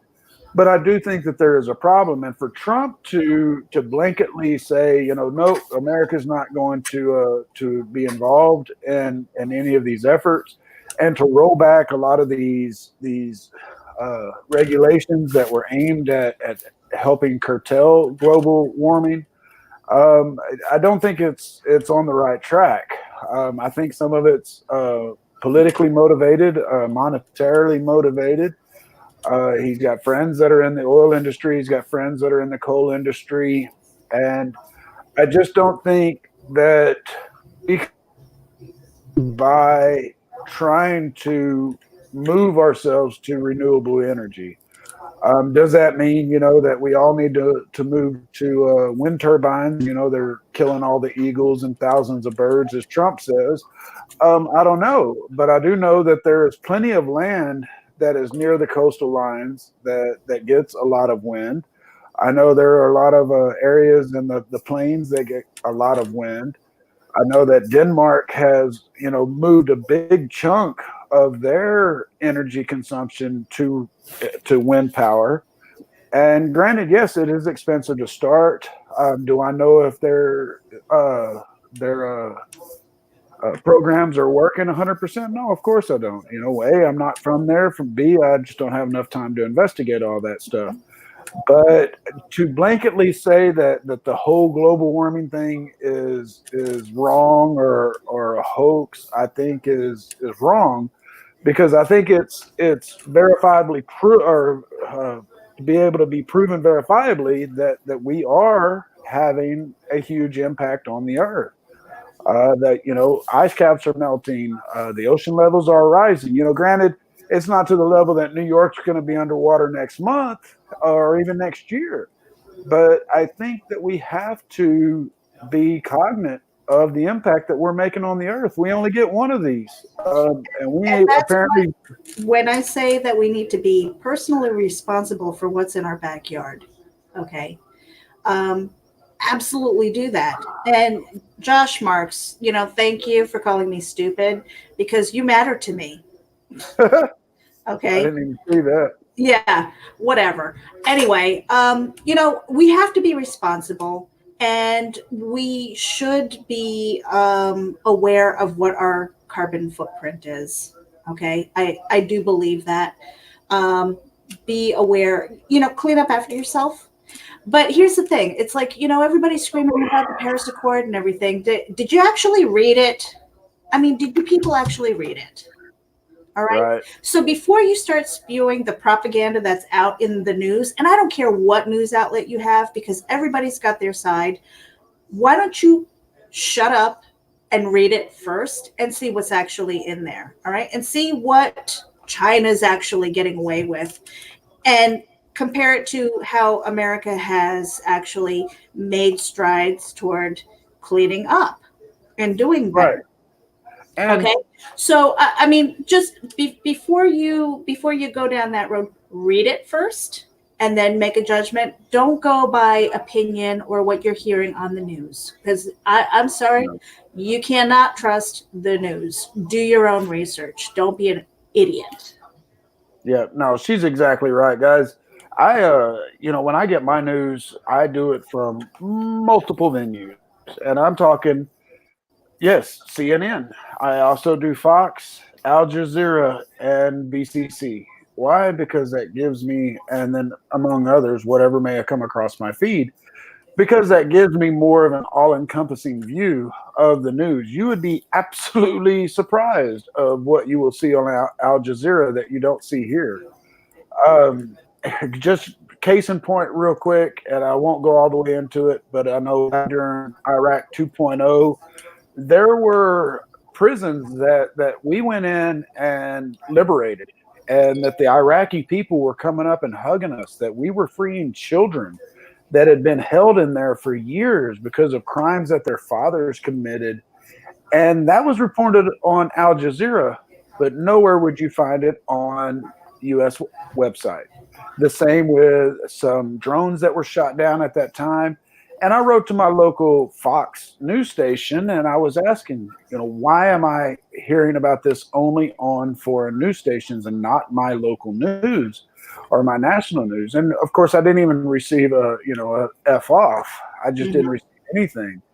And Meredith is exactly right. I don't care how unbiased a news source says they are biased, folks. Fox is biased. MSNBC is biased. CNN, if you didn't know it, you're kind of blind, is biased. All your newspapers, let's not mistake editorials for news. Editorials are the professional way of saying opinion. Okay. Yep. So when you're reading stuff like that, please be aware of what you're reading. Know your fact from your opinion, please. And it's like I always say, guys, I do not like Trump. And when I write something political on CTN, it is from that aspect that I don't like Trump. And you blast away. But I will also call anybody else out that's an idiot. Like I said, I don't like any of the Democratic candidates. There's not a single one that I would endorse as of today. Ain't no one of them. Mm-hmm. But I wanted to kind of blow Diana's mind real quick. Diana, if you're still in there, you say if you look back, you see the globe has gone through warming and cooling. If you're talking about the actual globe, here's a mind screw for you. Go back and try to look at any globes from even the 60s, 50s, 40s, and none of them show the northern ice caps. Like it sounds like what you remember, and which is exactly what I remember. And that goes into something else that I'm a huge fan of, or a huge investigator of, and that's the Mandela effect. And just to throw a little in here, maybe Tony won't catch it, but if you like that kind of stuff, check out geekinsider.com. That's another place Meredith and I write for, and we touch on that kind of stuff. We also do videos over there. We just started. Yeah. What? Yeah. Oh, we're on break, so we can. Right. We'll blame it on the booze. Drink. Right. Oh, I'll tell Dennis that tomorrow. No, it was the booze, Dennis. And then plus we're not on the. If we're drinking, we're not on the clock, and so I can promote whoever I want, right? Oh, Bradley. Me too, but hey. So, all right, from a geological standpoint, right? The Earth has all of these tectonic plates, and the Earth recycles itself, right? Yeah. So, we have the shift, and we have, you know what? Mother Nature wins. We are little specks. We're viruses. We're viruses in the scope of Mother Nature in all of its glory. Okay. And you know what? Whether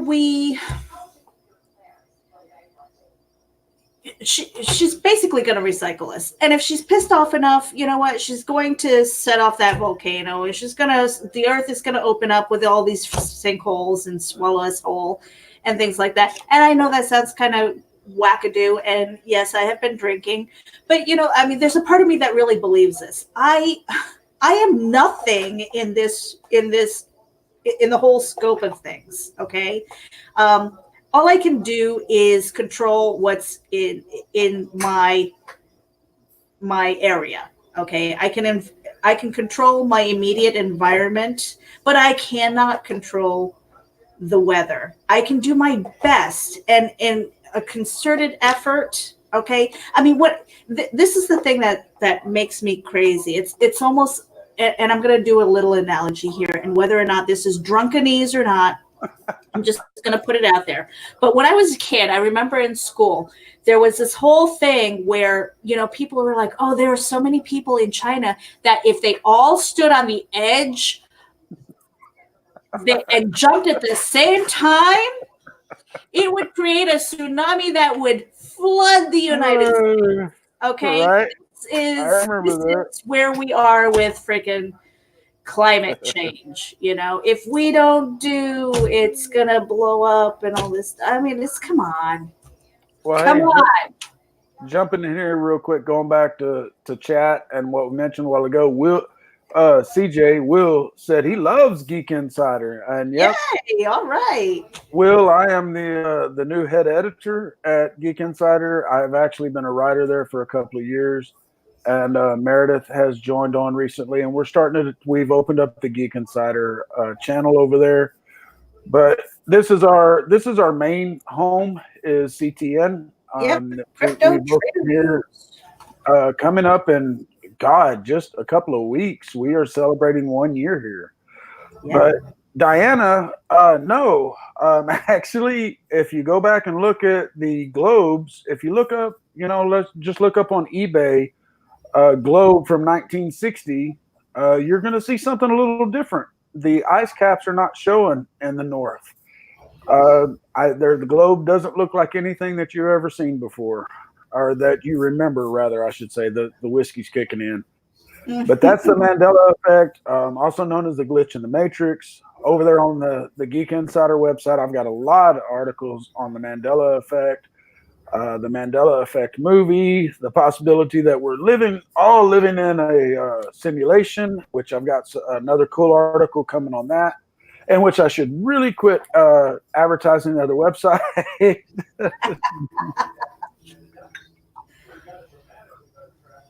Okay.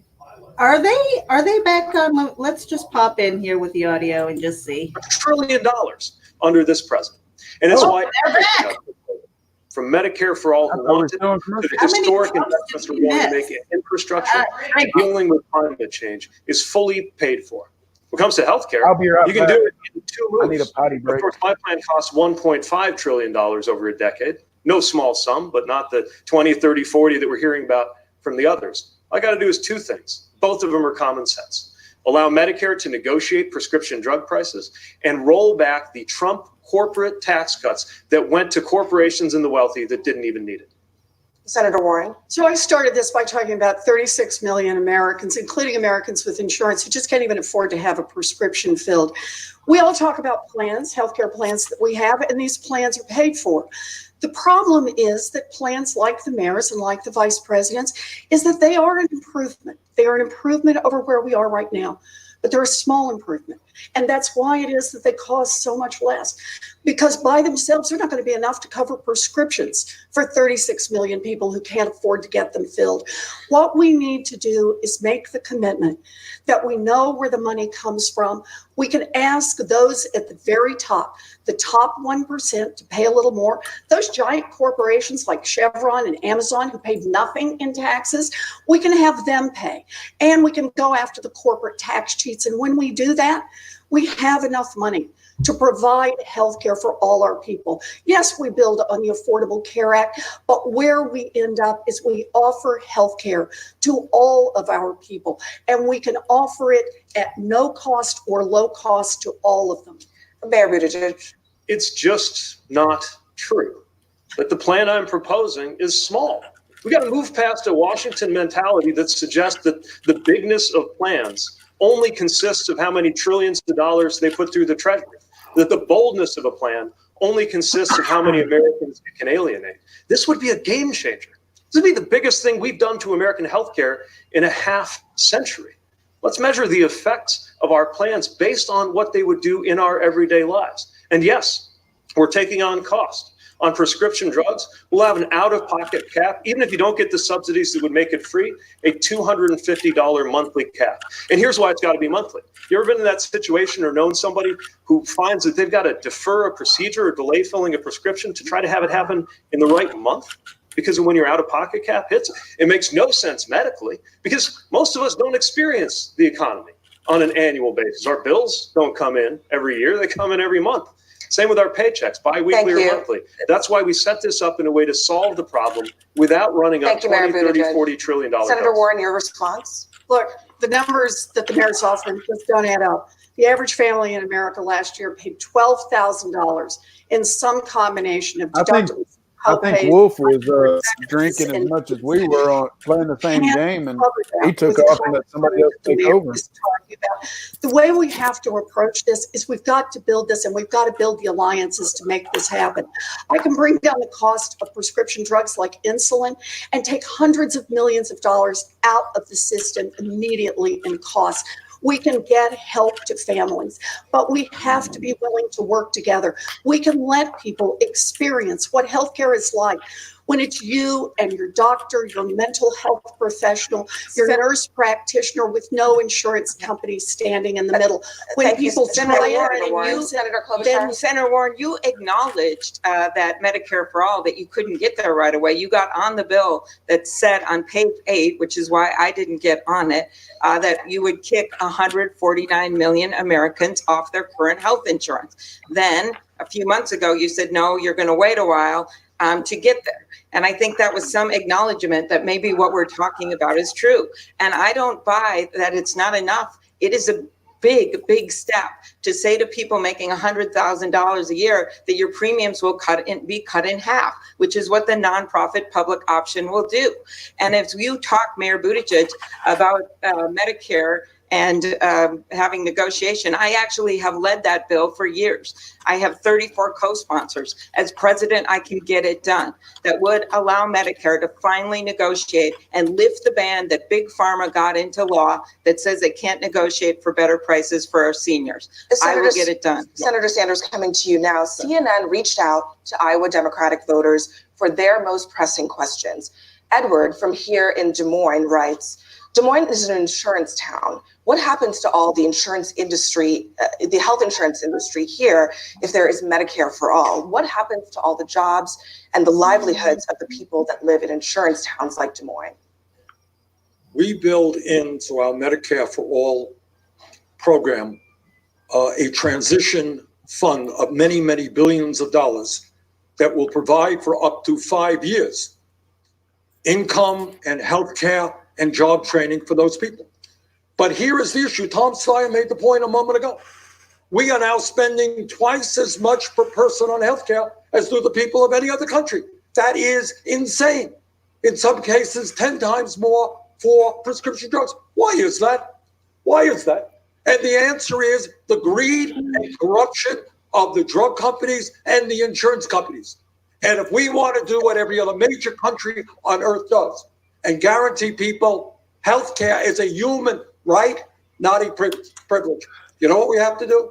We are finally going to have to stand up to the healthcare industry and end hundreds of billions of dollars of waste and profiteering. Mr. Steyer. I just want to emphasize what Senator Sanders said. This is not a complicated problem. Between what Senator Warren and Senator Sanders said, it's clear. There are two problems. We're spending way too much because corporations own the system, and we're not negotiating against those corporations. And we've given tax cuts to the richest Americans and the biggest corporations for decades. That's all this is. We have corporations who are having their way with the American people, and people are suffering. Senator Warren is right. This is cruelty. Mute that a second. An issue. We're going to have to break corporate stranglehold and solve both the tax and the negotiating problem. That's why I'm for term limits. Hey, Meredith, can you hear me? Do Washington, D.C. Thank and you. For a second. Government from the corporation. Thank you, Mr. Steyer. Vice President Biden. I would argue that the biggest breakthrough in recent time was enabling arbitration of 5 Republicans. What are you saying? I was telling you to mute it. Bill Meyer just tweeted. He said, if one more candidate up there says tonight, the real issue is, I'm going to have another drink. That's what. I think Bill, while. Bill Meyer is playing along with us. All right, turn it back. Okay. And we can, in fact, do all of this and still provide people the option to stay, the roughly 150, 160 million Americans who like the negotiated plan they have with their employers. If they don't like it or the employer gets rid of it, they can buy into a Medicare plan and the Biden plan. Let's talk a little bit more about prescription drugs right now. Prescription drug prices in 2018, Americans spent $335 billion on prescription drugs alone. That's about $60 billion more than they paid a decade ago. Senator Warren, you've called for the creation of a government-run drug manufacturer that would step in if there is a drug shortage or a price spike. Why does it make sense for the government to manufacture drugs, especially when public trust in government is near historic lows? So let's do this both ways. What I also have said is I'm just going to use the power that is available, and I will do what a president can do all by herself on the very first day, and that is lower the prices of certain prescription drugs. I will lower the price of insulin. We already have the legal authority with the president to do that. President just hasn't picked up and used it. I will lower the price of the EpiPens, of HIV/AIDS drugs. That's going to bring a lot of relief to a lot of families immediately. But you know, there are a whole lot of drugs, about 90% of drugs, that are not under patent. They're generic drugs, but the drug industry has figured out how to manipulate this industry to keep jerking the prices up and up and up. So my view is, let's give them a little competition. The government lets contracts for all kinds of things. They let contracts to build buildings. They let contracts to build military weapons. Let's let the contracts out, put the contracts out so that we can put more generic drugs out there and drive down those prices. This is a way to make markets work, not to try to move away from the market. You don't have to even use price controls. The whole idea behind it is get some competition out there so the price of these drugs that are no longer under patent drops where it should be. Senator Klobuchar, do you believe the government should be manufacturing drugs? I am open to looking at it, but I would try these things first. Number one, I mentioned the Medicare negotiation. Number two, I have a plan, 137 things I found that a president can do herself in the first 100 days without Congress that are legal. And one of those things is that you can start bringing in less expensive drugs from other countries. Bernie and I had an amendment on this. We got 14 Republican votes on it. It was at midnight. They might have not known what they were voting for, but we got that. I now have an actual bill with Senator Grassley that does that. And I have a bill to get at what Elizabeth was talking about, which is to stop generics from taking money from big pharmaceuticals to keep their products off the market. The issue here is that there are 2 pharma lobbyists for every member of Congress. Thank you, Senator. They think they own Washington. They don't own me. Thank you, and as Senator president, I will Klobuchar. get this done. We're going to turn now to childcare, a huge expense for many new families and a problem that's especially acute in rural Iowa. We have another question from an Iowa Democratic voter. Mayor Buttigieg, this is for you. Tiffany from Clive writes, as a young mom, I had to quit a job I loved because childcare costs were taking up 2/3 of my income. Many families don't have the option of quitting a job because that little bit of income is needed. That leads to families using whatever care they can find, and sometimes the results are deadly, as we've seen in Iowa over the last few years. How will you prioritize accessing quality, affordable childcare in your first 100 days in office? It makes no sense for childcare to cost 2/3 of somebody's income. We've got to drive it to 7% or below, and 0 for those families who are living in poverty. But this is happening to folks at every level of the income spectrum. I meet professionals who sometimes say that they're working in order to be able to afford childcare in order to be able to be working. It makes no sense, and it must change, and we shouldn't be afraid to put federal dollars into making that a reality.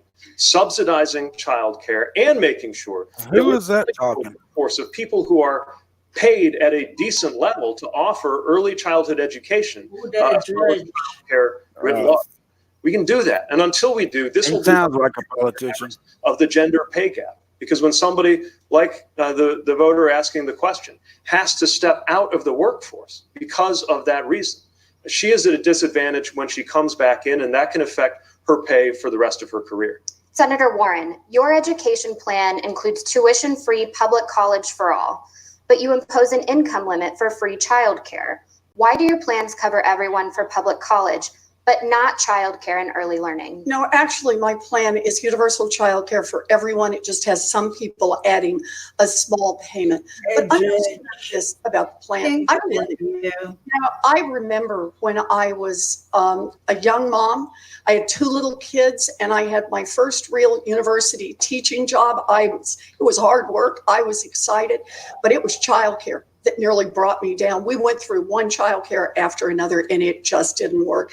If I hadn't been saved by my Aunt B, I was ready to quit my job. And I think about how many women of my generation just got knocked off the track and never got back on.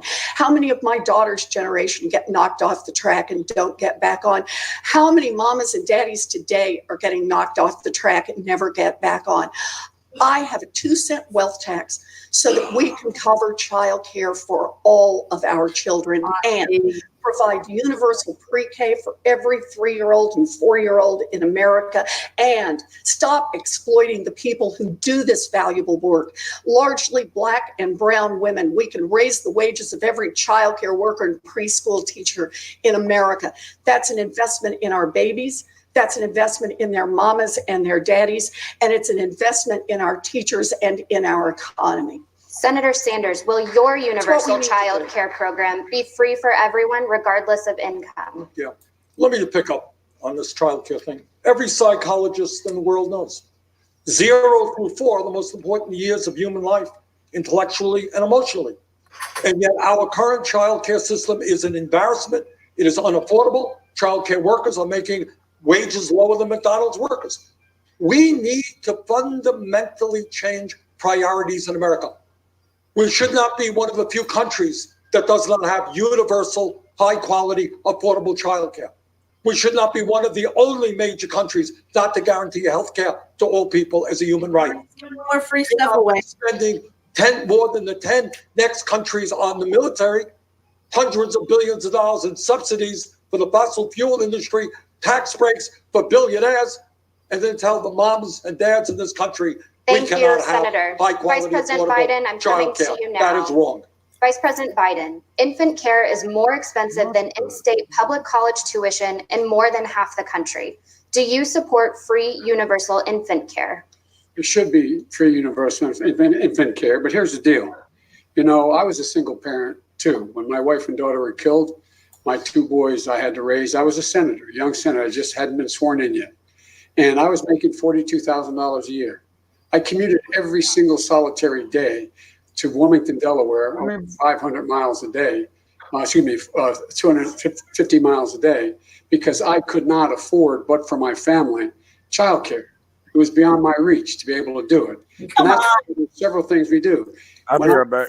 The amount of money for Title I schools, every child 3, 4, and 5 years old will, in fact, have full schooling. They'll go to school and after school programs, which will release some of the burden. Secondly, I think we should have an $8,000 tax credit, which would put 7 million women back to work. They could afford to go to work and still care for their children as an $8,000 tax credit. I also believe that we should, in fact, for people who, in fact, are not able to afford any of infant care, to be able to get that care. But Bernie's right. We have to raise the salaries of the people who are doing the care.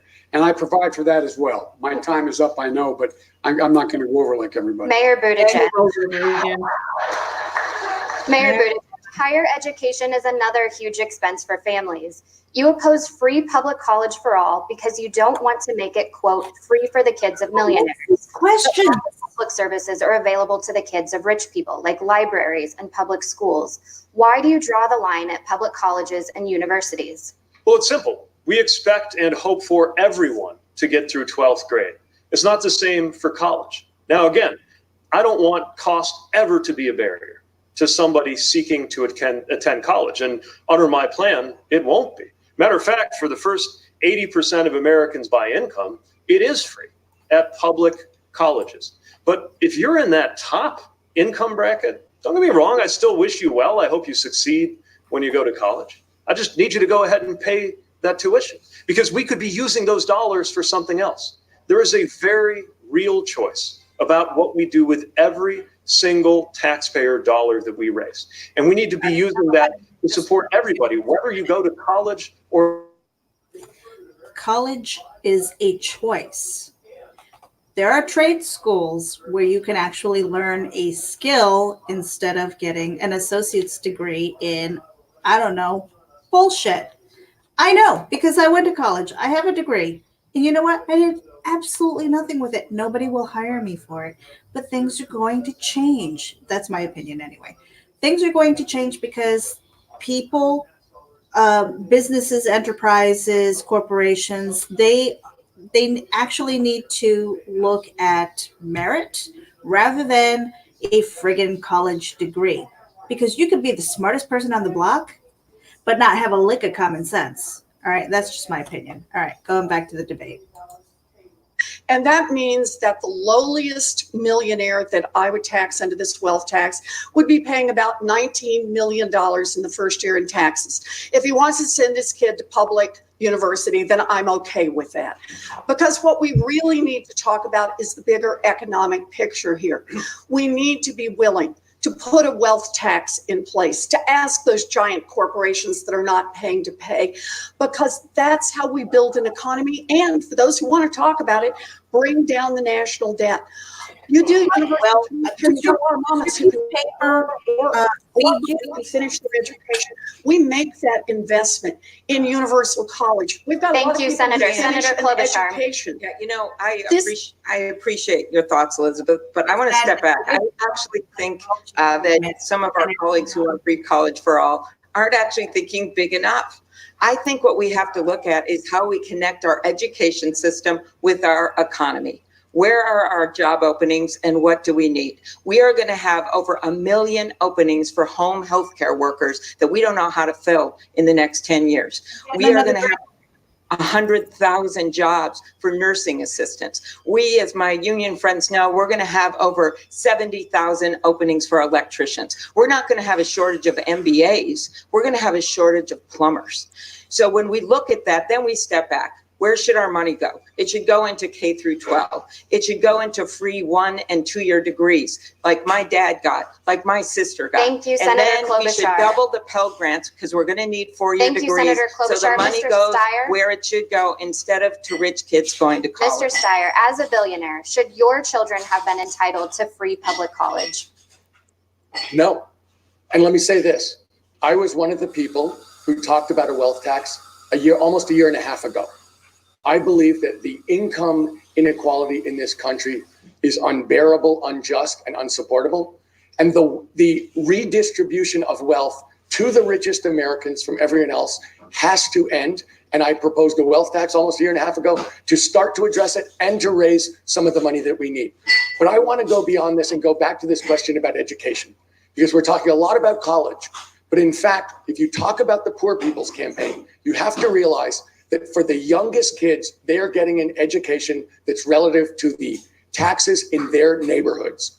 We need to redistribute money so every kid has a chance, so we're not legislating inequality for the next generation, and so we actually invest in every single kid, specifically poor kids, specifically Black kids, specifically brown kids. We need to start using the money dramatically more for that. We'll be back with more from CNN's Democratic presidential debate live from Des Moines, Iowa. Stay right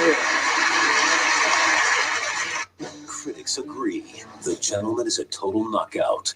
I forgot to wash my hands. It's a hilarious foul-mouthed bonanza. My name is Fahak. Respect with a PA. I guess Meredith stepped away for a second. And so we will listen to the commercials for a second.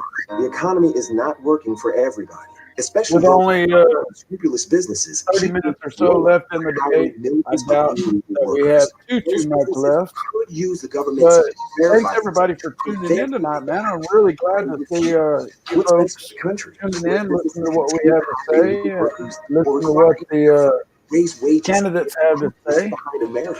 And of course, I've got this going on in the background, so I don't know if you all can hear me or not. I'll hold the microphone If you have moderate to a little severe bit psoriasis closer. or psoriatic arthritis, And, little things can be a big deal. King, I happen to agree. Steyer, the only reason Steyer is even where he is right now, you know, he didn't get to appear in the first few debates because he just didn't have the votes. And he has spent a lot of money in key areas to get himself on the ticket. Now, granted, I have followed Steyer longer than I have any of the other candidates. I got in on his need to impeach campaign probably a year ago. And so I've seen a lot more from him, but I think that's actually worked against him, at least in my case, because I've just seen some things from him. Yeah, he's running on the Democratic ticket, and he does have more Republican views, in my opinion, than some of the others. But he's just another rich guy against the rich guys, and he's blowing hot air, just like what King Ming said. The one thing, Meredith, yeah, the one thing that he said that I can agree with, but I don't know his policy on how he would possibly do it, is that he said every child should be invested in. Yes, our children are our next generation, and they are going to take care of us. Hopefully, they will, continue on with cleaning the planet, or whatever it is that we humans, imperfect as we are, do. But they need to be invested in. Okay, and I think that it's so much deeper than just saying let's throw money at it. There is every child is different. How they learn is different. So there's a psychology about that. There's a physiology about that. Economics behind it. There are just so many things that that makes them so individual and so precious. And we all have our natural abilities, and those should be invested in.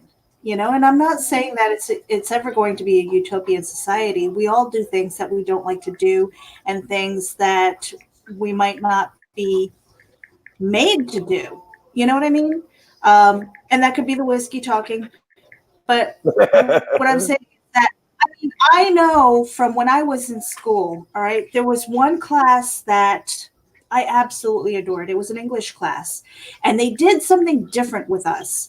What they did was they had workbooks, individual workbooks, but the entire class had access to it, and we each worked at our own pace, at our own level, and the teacher was able to see what we were doing, and the ones that were falling behind, she was able to put them, take them to the side and do one-on-ones, whereas the ones who were more advanced, who were passing those workbooks and passing with flying colors, were going to the next level and the next level, and they were going at their own pace.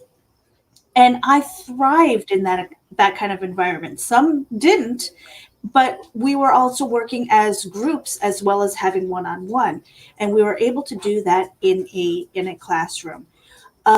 Things like that, those are fundamental changes in education. And we'll talk about childcare and everything, because I think the break's over, and we can get back to the debate. But I just wanted to put that in there. Yes, every child should be invested in, because every child is precious, and they are going to, they could be the next inventor. They could be the next artist that takes us to the next level. And folks, be sure that you tune in at 11 a.m. Central here on the same channel. We will be picking up with our fireside chat / roundtable. And I believe this is the debate and the impeachment hearings, which will be going on first thing in the morning, are all on Slate. And so we'll be recapping some of this stuff and talking about some of the stuff that we haven't been able to talk about tonight. And let's get back to see what they're saying. Yep. Whether the Senate makes that judgment on, it's for them to decide. And by the way, I'm told that I say we have to unite the country. It's going to be harder after this trial. It may be, but look, I understand how these guys are. This Republican Party, they've gone after Savage, my surviving son, gone after me, told lies that your networks and others won't even carry on television, because they're flat out lies. And I did my job. The question is whether or not he did his job, and he hasn't done his job. And so it doesn't really matter whether or not he's gone after me. I've got to be in a position that I think of the American people. I can't hold a grudge. I have to be able to not only fight, but also heal. And as President of the United States, that's what I will attempt to do, notwithstanding that we're going to be more division after he's defeated by me this next time. Senator Klobuchar, you're going to be a juror in the trial in the Senate that's about to start. Do you worry President Trump will be emboldened by acquittal? No. We have a constitutional duty to perform here. And when I look at what the issue is, it's whether or not we're going to be able to have witnesses. We've asked for only 4 people as witnesses. And if our Republican colleagues won't allow those witnesses, they may as well give the president a crown and a scepter. They may as well make him king. And last time I checked, our country was founded on this idea that we didn't want to be ruled by a king. And I think the best way to think about this trial and what we're facing in this election is a story of a man from Primgar, Iowa. His name was Joseph Welch. He came from humble beginnings, the son of immigrants. He became the Army Counsel, and he was the one that went to the Joseph McCarthy hearings. And when McCarthy was blacklisting people and going after people because of their political beliefs or supposed political beliefs, there was only one man. Everyone that was afraid, they're afraid of being blacklisted. Joseph Welch, he stood up and looked at McCarthy and said, "Have you no sense of decency, sir? Have you no sense of decency?" This is a decency check on our government. This is a patriotism check. Not only is this trial that, but also this election. And no matter if you agree with everyone here on the stage, I say this to Americans, you know this is a decency check on this president. Mr. Steyer, you've spent millions and millions of dollars telling the American people that President Trump deserves to be impeached. Will it have been worth it if he's been impeached but not removed from office? Well, Wolf, actually what I've done is to organize a petition drive of 8.5 million Americans to sign and say this president deserves to be impeached and removed from office. And those 8.5 million people have called their Congress people, have emailed their Congress people, and have actually dragged Washington, D.C. to see that, in fact, this is a question of right and wrong and not of political expediency. So if you ask me, whether standing up for what's right in America, standing up for the American people and our safety, standing up for the Constitution, whether doing that and trying to bring the truth in front of the American people in televised hearings so we can decide what the truth is for ourselves. If you think that that isn't worth it, then you don't share the idea that I do about what the America's about. Standing up for what's right is always worth it, Wolf. And I will never back down from that. Senator Warren, a Senate trial is expected to keep you in Washington in the weeks leading up to the Iowa caucuses here. How big of a problem is that for you as you're making your closing pitch to voters here? Look, some things are more important than politics. I took an oath to uphold the Constitution of the United States of America. It says that no one is above the law. That includes the President of the United States. If we have an impeachment trial, I will be there because it is my responsibility. But understand this. What that impeachment trial is going to show, once again, to the American people, and something we should all be talking about, is the corruption of this administration. That's what lies at the heart of it. It is about Donald Trump putting Donald Trump first, not the American people, not the interests of the United States of America, not even in helping Ukraine defend against Russia. It is about him helping himself. That is what we need to do to win this election. We need to draw that distinction and show that as Democrats, we're not going to be the people who are just out for the big corporations, people who want to help themselves, that we are going to be the party that is willing to fight on the side of the people. That's why we're here. Let's turn now to the climate crisis. Here in Iowa, parts of the state remain underwater after record-breaking flooding began last spring, racking up an estimated $2 billion in damages. Today, many Iowans are still displaced from their homes. Mayor Buttigieg, you've talked about helping people move from areas at high risk of flooding, but what do you do about farms and factories that simply can't be moved? That's why we have to fight climate change with such urgency. Climate change has come to America from coast to coast. Seeing it in Iowa, we've seen it in historic floods in my community. I had to activate our emergency operations center for a once in a millennium flood. Then 2 years later, had to do the same thing. In Australia, there are literally tornadoes made of fire taking place. This is no longer theoretical. This is no longer off in the future. We have got to act, yes, to adapt, to make sure our communities are more resilient, to make sure our economy is ready for the consequences that are going to happen one way or the other. But we also have to ensure that we don't allow this to get any worse. And if we get it right, farmers will be a huge part of the solution. We need to reach out to the very people who have sometimes been made to feel that accepting climate science would be a defeat for them, whether we're talking about farmers or industrial workers in my community, and make clear that we need to enlist them But Mayor in the Buttigieg, national project to do something to about clarify, what do you do about farms and factories that cannot be relocated? We are going to have to use federal funds to make sure that we are supporting those whose lives will inevitably be impacted further by the increased severity and the increased frequency. And by the way, that is happening to farms, that is happening to factories, and that disproportionately happens to Black and brown Americans, which is why equity and environmental justice have to be at the core of our climate plan. Thank you, Mayor Buttigieg. Mr. Steyer, what's your response? Look, what you're talking about is what's called managed retreat. It's basically saying we're going to have to move things because this crisis is out of control and it's unbelievably expensive. And of course, we're going to come to the rescue of Americans who are in trouble. But this is why climate is my number one priority. Brandon. And I'm still shocked that I'm the only person on this stage who will say this. I would declare a state of emergency on day one on climate. I would do it from the standpoint of environmental justice and make sure we go to the Black and brown communities where you can't breathe the air or drink the water that comes out of the tap safely. But I also know this. We're going to create millions of good paying union jobs across this country. It's going to be the biggest job program in American history.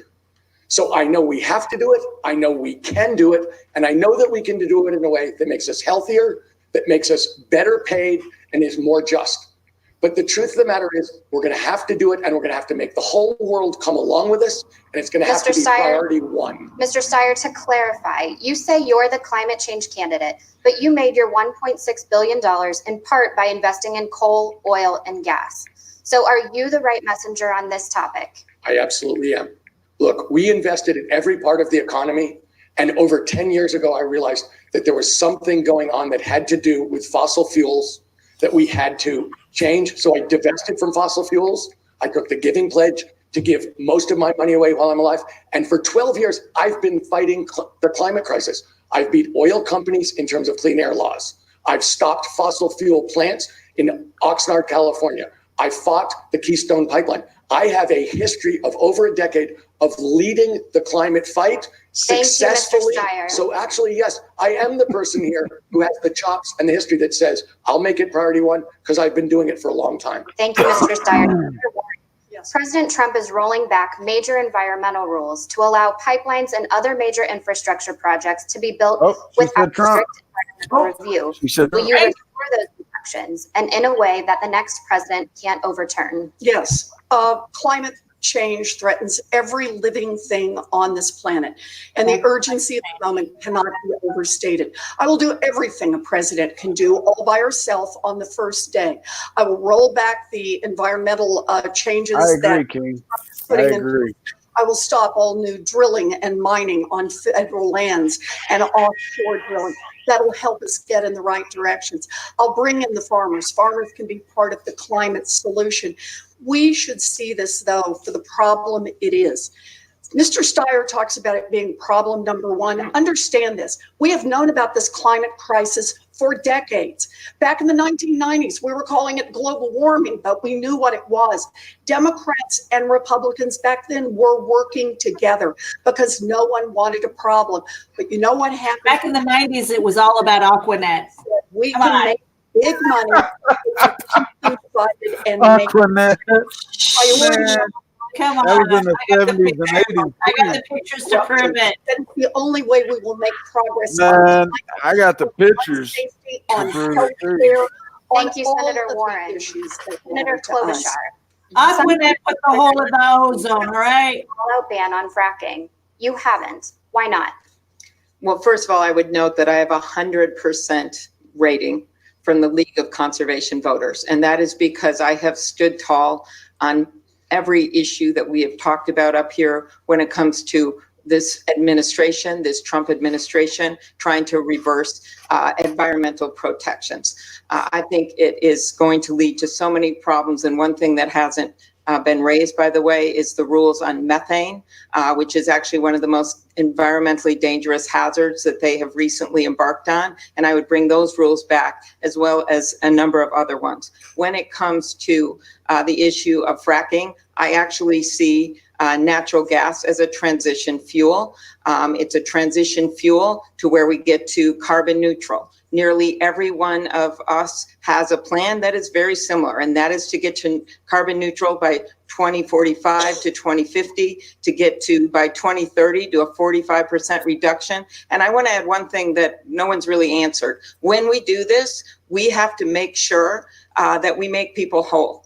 And when we put a tax on carbon, which we will do either through cap and trade or through a renewable electricity standard or through a fee on carbon, then we have to make sure the money goes back to the people that will be hurt by it, to help with their energy bills and to bring jobs to areas that will lose jobs. Senator Sanders. Man, they're cutting them off quick.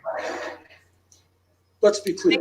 Towards the end. If we as a nation do not transform our energy system away from fossil fuel, not by 2050, not by 2040, but unless we lead the world right now, not even. I don't know if you meant that.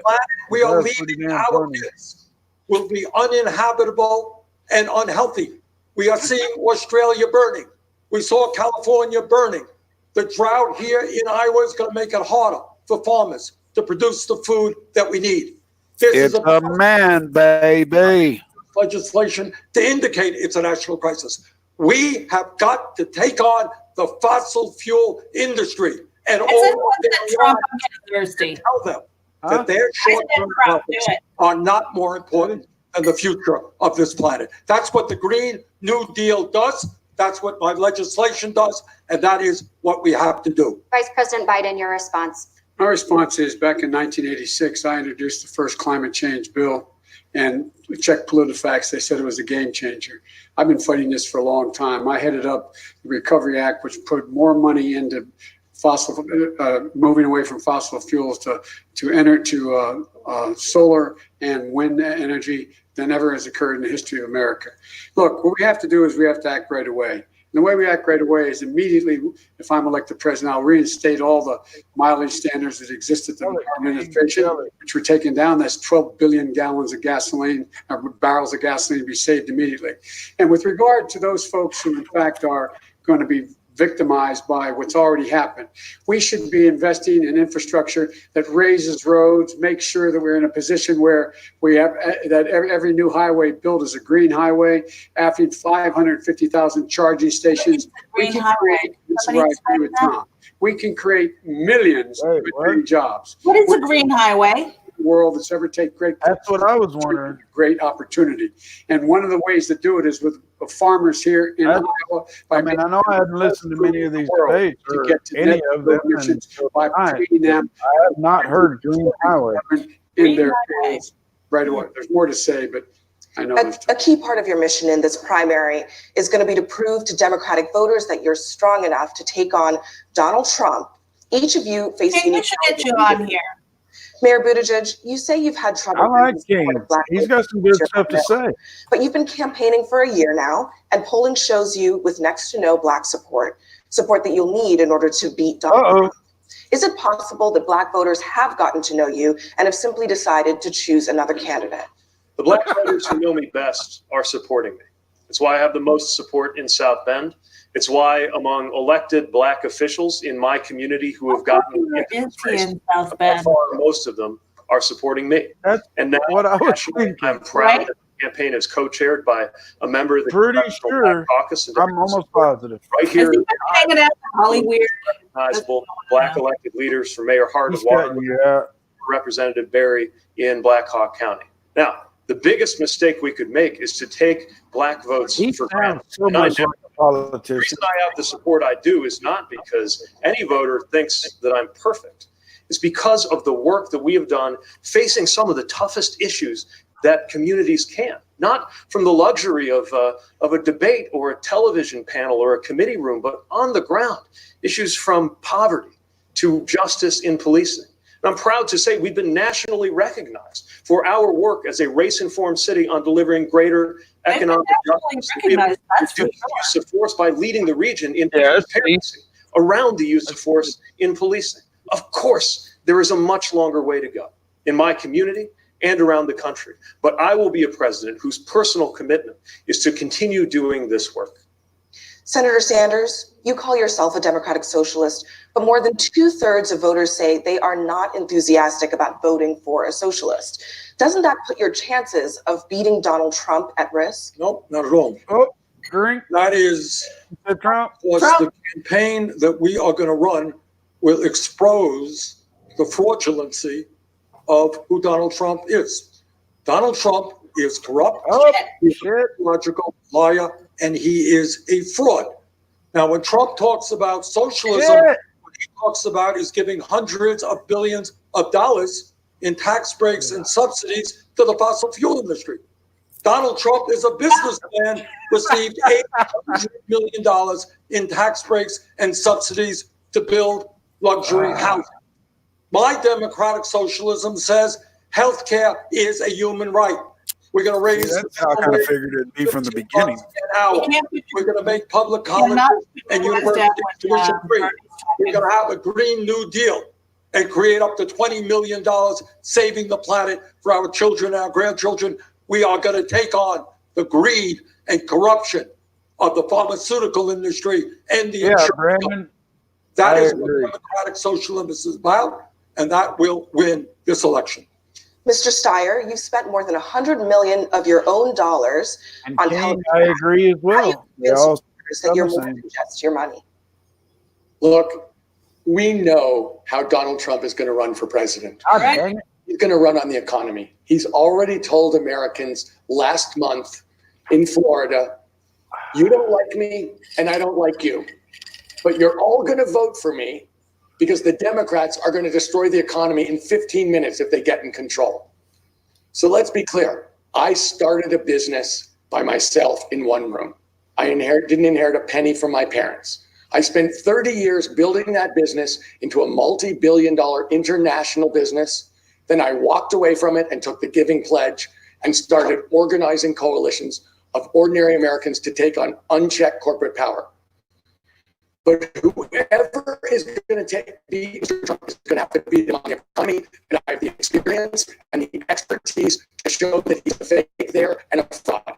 Look, what's happening to the audio? 30 years of international business experience.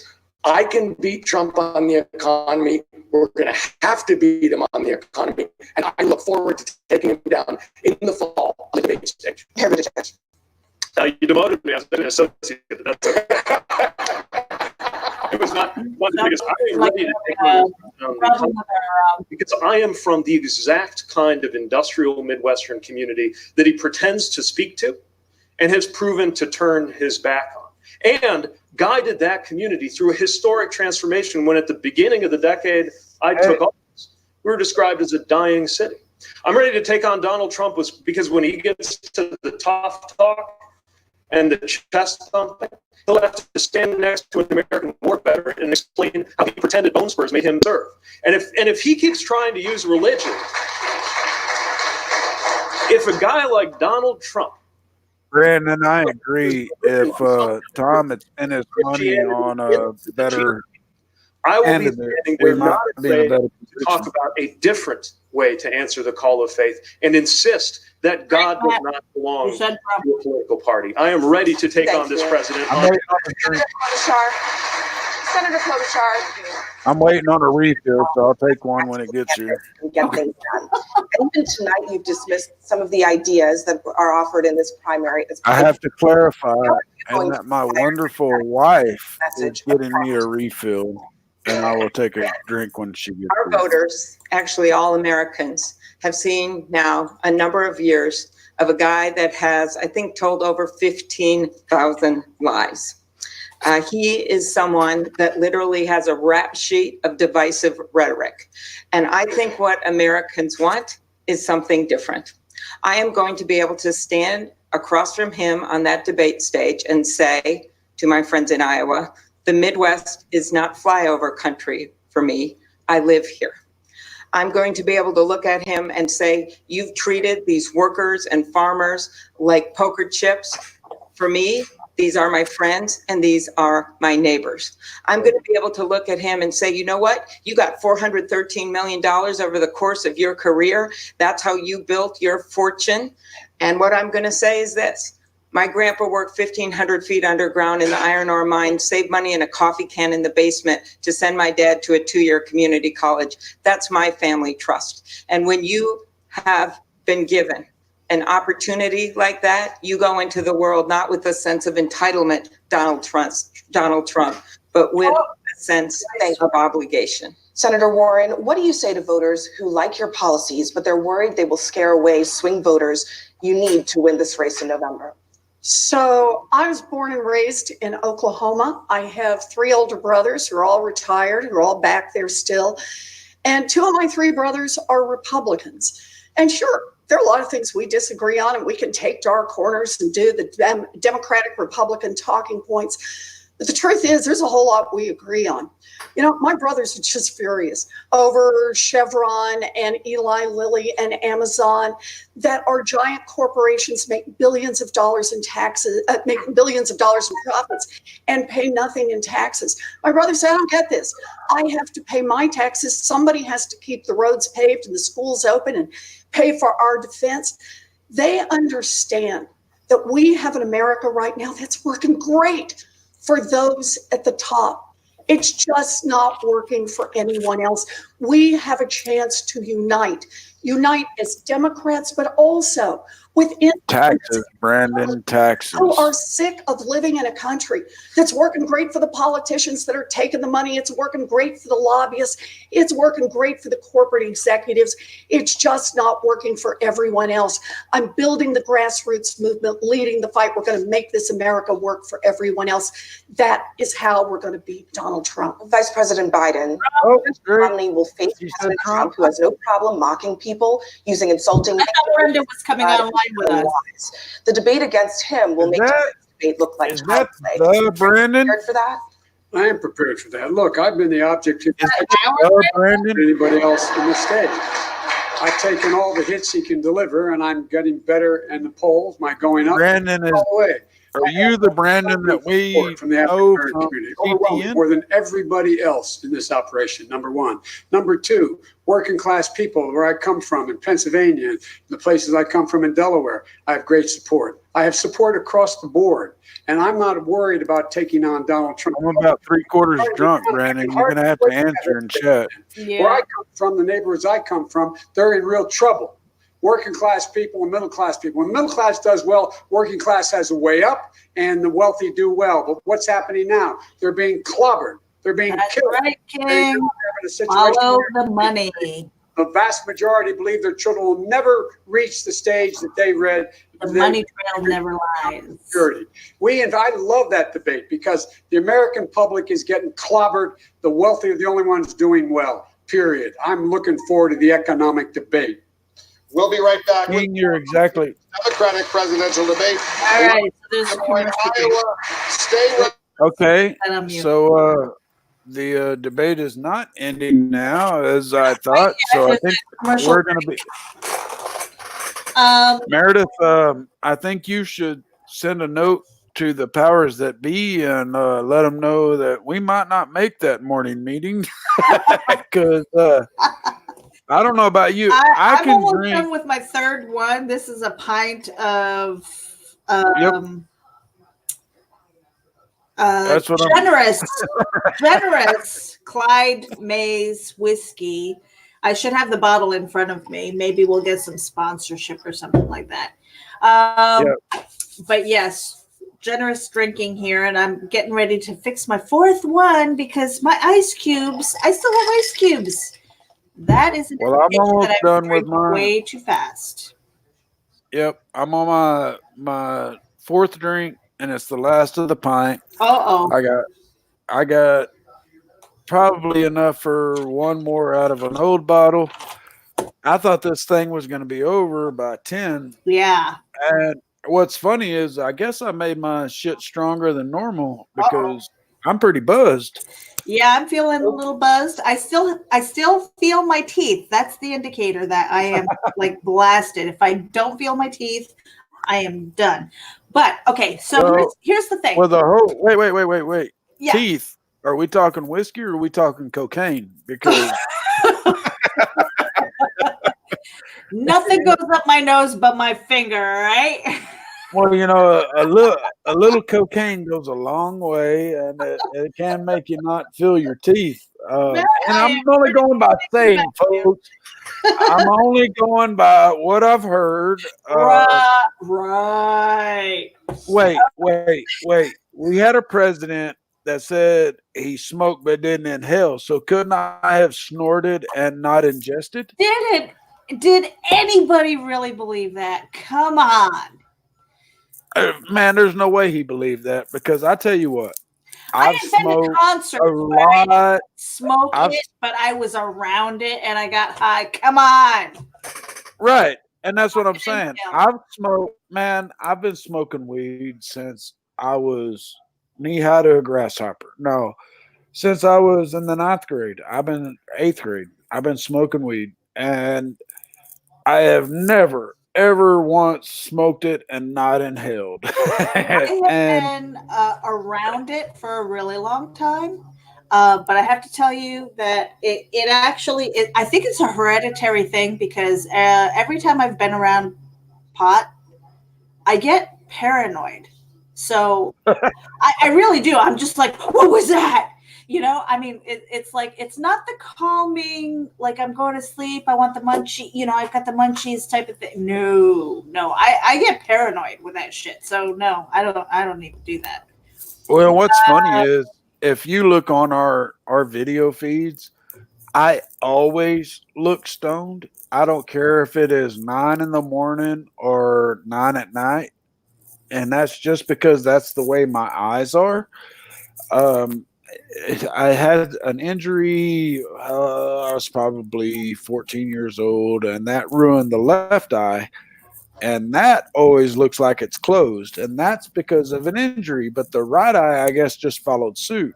And so, like, if you go and look at our other video that we did on the other channel, I look blazed, man. And that was 11 o'clock in the morning. And I know I look blazed right now, but guys, I promise you, that's the way my eyes always look. And trust me, it has cost me some shit with cops because they're like, so you have like a David Bowie eye, right? Right. And they're like, you're messed up, ain't you? And I'm like, no, sir. And they gave me the test, and they go, oh, okay, you're not messed up. Yeah. I always do you know? Okay, and I'm not sure if the rest of the debate is on, but I used to practice the alphabet backwards in case I was stopped. But this was like a long time. This is going back like 20 years ago or more. So I hear you. I hear you. Yeah. My brother and I got just in pulled case over. they stopped me and asked me to recite the alphabet backwards. And then I realized somebody had told me that the right answer was not saying the alphabet backwards, but actually saying, well, why don't you say the alphabet backwards? Yeah, my brother and I got pulled over one night, and he was driving. I wasn't. And the whole thing was he was a little buzzed. He wasn't. This was back in the 80s, and I guess maybe they were a little more lenient back then. But I told the cop, I said, look, I'm more than sober enough to drive, but just don't make me say my alphabet backwards. I can walk that straight line. I can do everything you ask, but just don't make me say my alphabet backwards. And he laughed, and he said that he had actually met people that learned how to do the same sing song that A, B, C, D. Yep. They did the same thing, the ZYW or whatever, ZYF or whatever it is. CYX. Yeah, ZYX. I knew I'd be totally screwed. That's why I was like, don't make me stay back. Brandon is honest. Hold on a Together second. and finding common ground instead of scorched earth. What Did is anybody hard say is the Trump? work of governing. So if you are tired of the extremes in our politics and the noise and the nonsense, you have a home with me. Join me at amyklobuchar.com. Mr. Steyer. amyklobuchar.com. I know that Iowans are going to caucus within 3 weeks. And I want to tell you how I feel about the American people. Look, I played team sports my entire life. The bond between teammates is deep and emotional and full of love. And as far as I'm concerned, the American people are my teammates. And if there's one thing I will not permit, it is someone to run down the field and hit my teammate in the face. And that is exactly what I've seen over the last 7 years, traveling around this country, seeing these Republicans led by Mr. Trump basically kicking the American people in the face.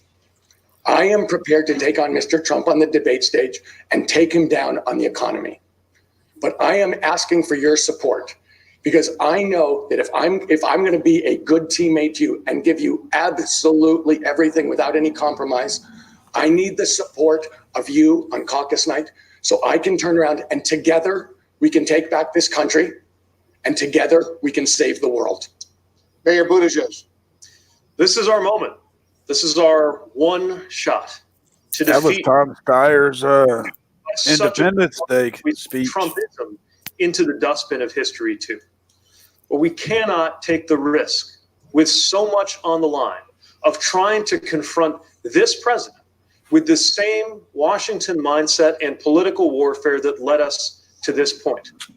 If you were watching this at home and you were exhausted by the spectacle of division and dysfunction, I'm asking you to join me to help turn the page on our politics. If you're seeing the president boast about the Dow Jones, wondering whether any of that will ever get to your kitchen table, join me. If you're a voter of color, feeling taken for granted by politics as usual, join me. If you're used to voting for the other party, but right now cannot look your kids in the eye and explain this president to them, we have a chance to change all of this if we can summon the courage to break from the past. That is why I am running for president. It is why I am asking you to caucus for me on February 3rd. And I hope that you will go to PeaceForAmerica.com and join me in this effort. Really, seriously. So much is broken in this country. I sat here in the break and just made notes about many of the things we didn't get to talk about tonight.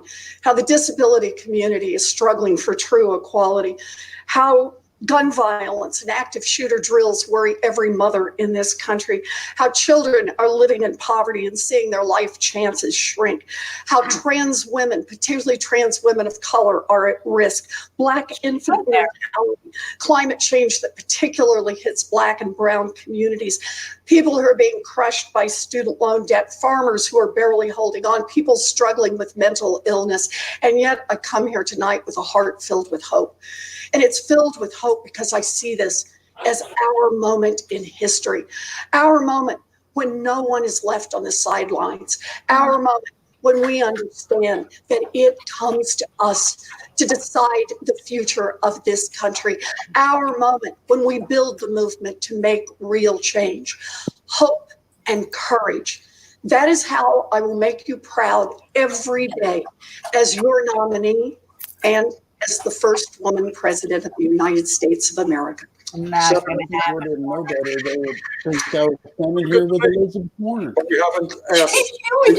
I wasn't even paying attention. How does it happen in the richest country in the history of the world that our people live paycheck to paycheck, trying to get by $9-10 an hour? How does it happen that when the top 1% owns more wealth than the bottom 92%, 500,000 people are sleeping out on the streets tonight? How does it happen in this great country? We are the only major nation not to guarantee health care to all. How does it happen that we have a child care system which is dysfunctional, a criminal justice system which is broken and racist, an immigration system that needs reform? This is something big, not small. This is the moment when we have the courage to take on the 1%, take on the greed and corruption.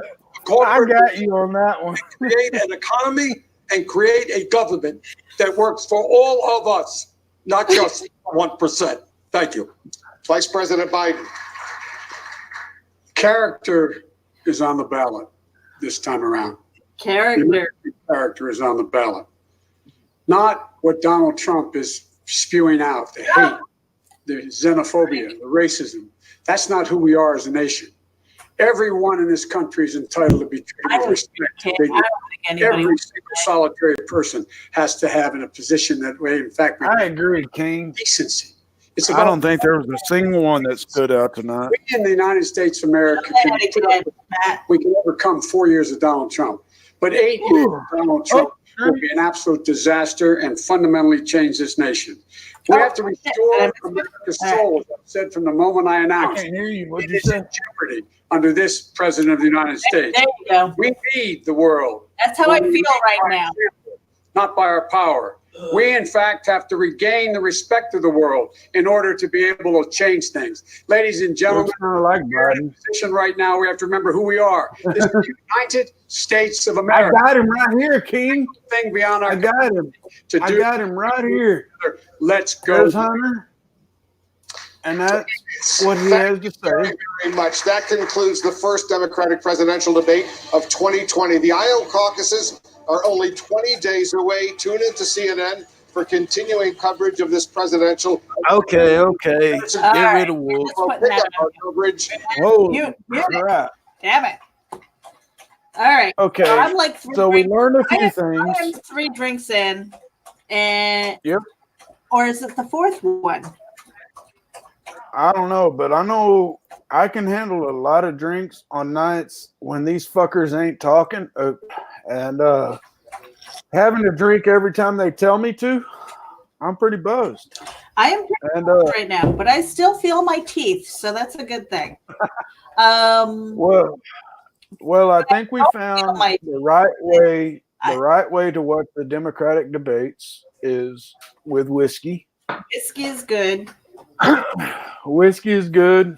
Whiskey. What is the old saying? Oh shit, I can't even remember. But no, this was the way to watch it. But like King said in there, that tonight is a draw. Nobody won. I think he's dead on. I really, nobody felt really strong to me. I mean, there were a couple of things. Climate is a big thing for me. I'm not even going to go there because I already did that. All right. I have notes here, which got a little bit worse as I. All right. Here's a little less legible. Yeah. Okay. But here's one thing. All right. What I heard a lot in the second half of the debates was talk about Black and brown issues. Man, that pisses me off. That pisses me off too. And here's why. Okay, so I am half Korean. My mother is Korean. And so I grew up with a diverse, multicultural background and stuff like that. Honestly, I didn't see my first Black child, and I've written about this. I didn't meet my first Black child until I was about 6 years old. And when I saw her, and I still remember her name, okay? Her name was Angela. And I just saw this chocolate skin that was just so beautiful, and her hair that was just so, she had pom-poms. She had those, you remember those hair ties with the marbles on the end of them? Right. So she had those on, and she had these pom-poms, and she took the hair bands out, and her hair just stayed there. And I was fascinated by this. And I was just like, wow. And the first thought in my, 7-year-old brain was, do you taste like chocolate? I swear to God, 7-year-old brain. And she was like, she's looking at me like I'm freaking crazy. And she goes, no, do you taste like vanilla? And I said, I don't know. Let's try. So we licked each other. Wait. Are you telling us about your first lesbian experience here? Or? Talking about my first experience with a black person, because they were different, but it was so, for me, it was so beautiful and so different, and the hair, and I was just like, I wanted my hair like that. And so I never understood this whole, this whole thing about, you're different from me. It was just like, you know what? Because 7-year-old who looked at this chocolate skin and just said, "You look like chocolate. I want to lick you," and I did. And Well, and that's the thing, Meredith, is we hear a lot about that racism is passed on from generation to generation, and a lot of that I do agree on, but my parents were very racist. I heard the N-word all the time. I mean, that was how they referred to black people. It was the N-word. That was it.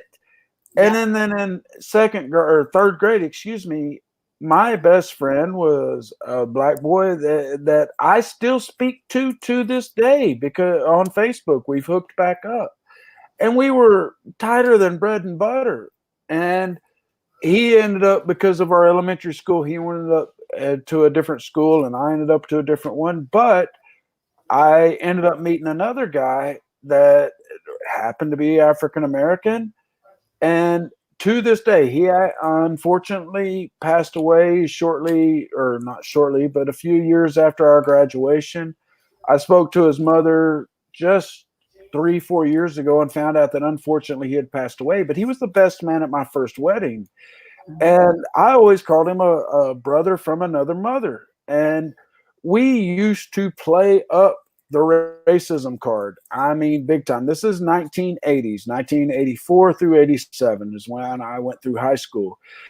And we played up the racism that other people held against them.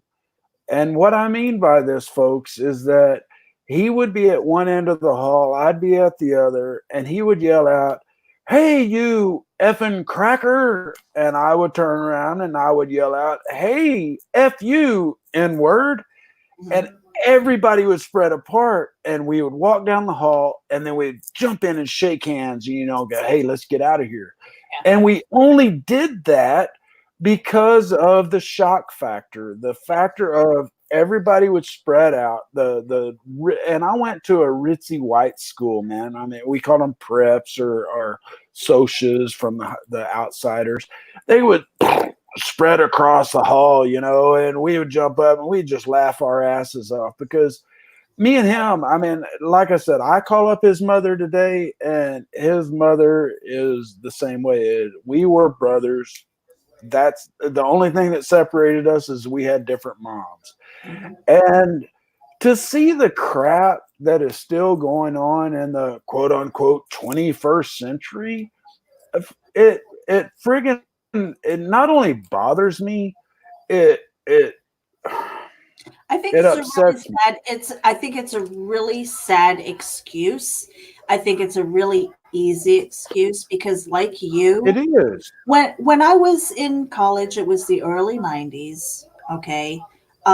AIDS was still a scary, scary thing. And it still is, but people are surviving it now. When I was a young woman, back then, I saw a lot of people die because of AIDS, and but here's the thing. When I was in college, a lot of my friends were black, or are black, I should say. And I was there, I was like an honorary black person, because I didn't look at color. We just hung out, that it was just our personalities and things like that. And so for me, the way I grew up, I didn't understand that. But I grew up with my mother was terrible when it came to anybody of a different culture if you weren't white or Korean. Forget it. You know, I just remember like when I was in college and it was a holiday. I don't remember which one it was. And my best friend is black, a guy, and gay. And he didn't have a place to go for the holidays. So I brought a bunch of people home, but I had to ask my parents permission first, right? So I said, hey, mom, I want to bring a boy home, right? Hit her with that first, you know, because, you know, let her think that it was a boyfriend or something like that. Because, you know, her virgin daughter in college and all this stuff. And she's like, oh, you want to bring a boy home? You know, let her eat, you know, let her chew on that a little bit. It's like, but don't worry, Ma, he's black, because, you know, I knew that she was quite a bigot, you know. Well, and that's the thing. And it says, no, don't worry, Ma, he's black. It's like, you're bringing a black boy into my home. All right, but don't worry, Ma, he's gay. She's like, what the hell are you bringing into my house? You know, but my father was really cool with it. He was like, well, at least we know she's not sleeping with him, you know. And that was and my mother was like, when they finally met, I mean, they were like two peas in a pod. It was great. You know, but for me, it was just, it's not, it bothers the hell out of me that these candidates are talking about black and brown issues. I know that they exist. Don't get me wrong. I'm not saying that they don't exist. They do. But when you keep bringing them up as a thing to segregate them, you make it more of an issue. You make it more of an issue by doing that. Exactly. Well, case in point, Meredith, high school. I'm in Texas. I say that all the time. I've grown up as a Republican, and our high school mascot was the Rebels with a Confederate flag. My senior ring had a Confederate flag underneath it. My best friend from the second semester of ninth grade all the way through 4 years after graduation is a black man. Mm-hmm. And when it came out our senior year, they started arguing against the Confederate flag. And my black friends, Donald included, my best friend, said, man, I don't give two shits one way or another about the Confederate flag. It's a matter of the feelings behind it when you portray it. Yeah. And at that time, in which we're talking 86, 87, which was when I graduated, I used to drive around with a Confederate flag as my front license plate. And I had a ton of black friends, and they would tell me, it is the feelings behind what is portrayed. What my feelings were at that time was the Confederate flag was a Southern thing, a Southern pride thing. I'm proud to be Southern. Mm-hmm. Then I found out, nah, buddy, that ain't all it is, that people find this offensive. And even though my African-American friends have told me, Matthew, this doesn't bother me, I could give two shits about what flag is on the basketball court, or I could give two shits what that white boy thinks about me. That me being friends with them was one thing, and I'm this white boy that dips snuff and hangs out with the Cowboys and drinks whiskey on, every damn chance he gets. And my friends were who they were. I had friends that were Cowboys. I had friends that were black. I had friends that were Mexican, friends that were quote unquote preps. Mm-hmm. But it's all a matter of how you view things. And that's what politicians are missing today. I don't even know if we got any listeners anymore, but if it's just me and you talking. But that's what a lot of these politicians are missing today. Bernie and Trump, from the whole spectrum, Bernie to Trump. You want to talk the whole spectrum, Bernie to Trump. I don't care what anybody's color is. I'm a almost 51-year-old male, white man. I was born into what do you call it? Not pride, but I got a lot of things given to me because I am a white male, even though I'm an Indian. But the aspect of what's going on today, when in 1987 the whites and the blacks could we didn't give a shit about politics or rebel flag or this, that, or the other thing. All it mattered was if you were a good person or not. And that's the whole thing today. Yes, I've got some whiskey in me, but my whole thing is I don't care if you're Republican or if you're a Democrat or if you're an independent or what you are. If you're a decent person, and unfortunately, that's something we're missing a lot of today is the decency. Yes. The going out and kill of Soleimani, I agree with the whole underlying thing. Yes, he should have been killed. But is this the right time? Nope, it's not. And is this the right stance to take against the people that are saying, hey, you shouldn't have picked this right time? Telling everybody that they're supporting terrorists and that they're in love with Soleimani, is that the way to go? No, it's not. And until this point of either you're a Democrat or you're a Republican, and either you're for the current administration or you're against it, it's just not going to work. Because like I've said, I am a Republican. I was born in Texas, man. I've always said I can live anywhere as long as it's Texas. And that's a Republican state. You all know that. And for me to say that I can't agree with this current administration because of the stance that they're taking, then that says something, man. And no, I don't agree with everything the Democrats are saying. Of course not. Do I want to take guns away from people? Man, I'm from Texas, dude. Everybody here owns a gun. And no, I don't agree with taking guns away from people. And no, I don't agree with taking freedom of speech. God almighty, if you knew me, I owned one of the first free speech sites ever in the world. It was a Howard Stern / political, say anything you want. I don't care if you're threatening somebody kind of site. That's how much I believe in free speech. But shit that's going on right now isn't right. And I don't care if you're a Trump supporter or not. You got to agree with what's going on in the world right now isn't right.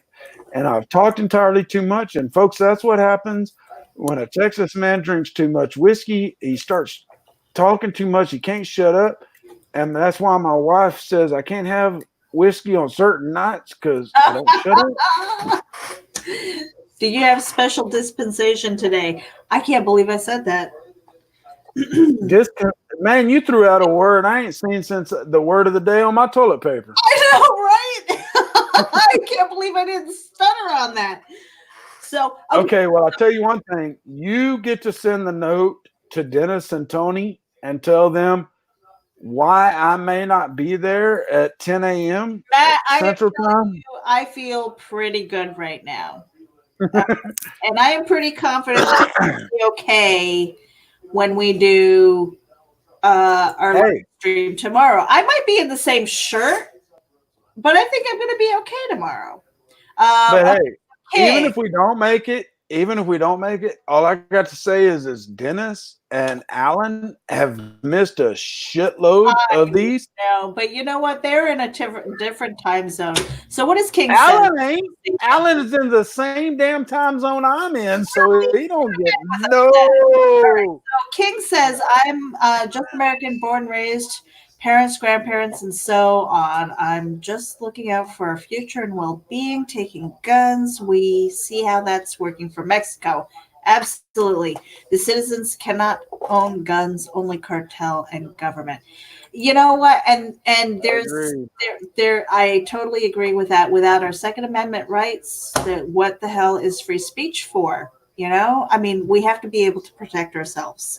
The other thing that I noticed in the debate This was in the second half of the debate, and I know we're getting really long on this. We're almost at 3 hours. Okay, so That's all right. We're on whiskey. We can blame it on the whiskey. we can blame it on the whiskey. Okay, so here's the thing. I wrote in my notes that I could actually read. Working women and children and child care. Yeah. What was that? Can we? Okay, my children are grown now. Okay, I'm 48. I've got 2 boys in the Marine Corps.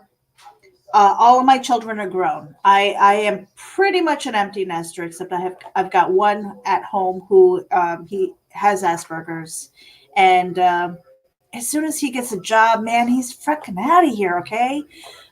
Beyond that, all right. Let's go back to working women and childcare.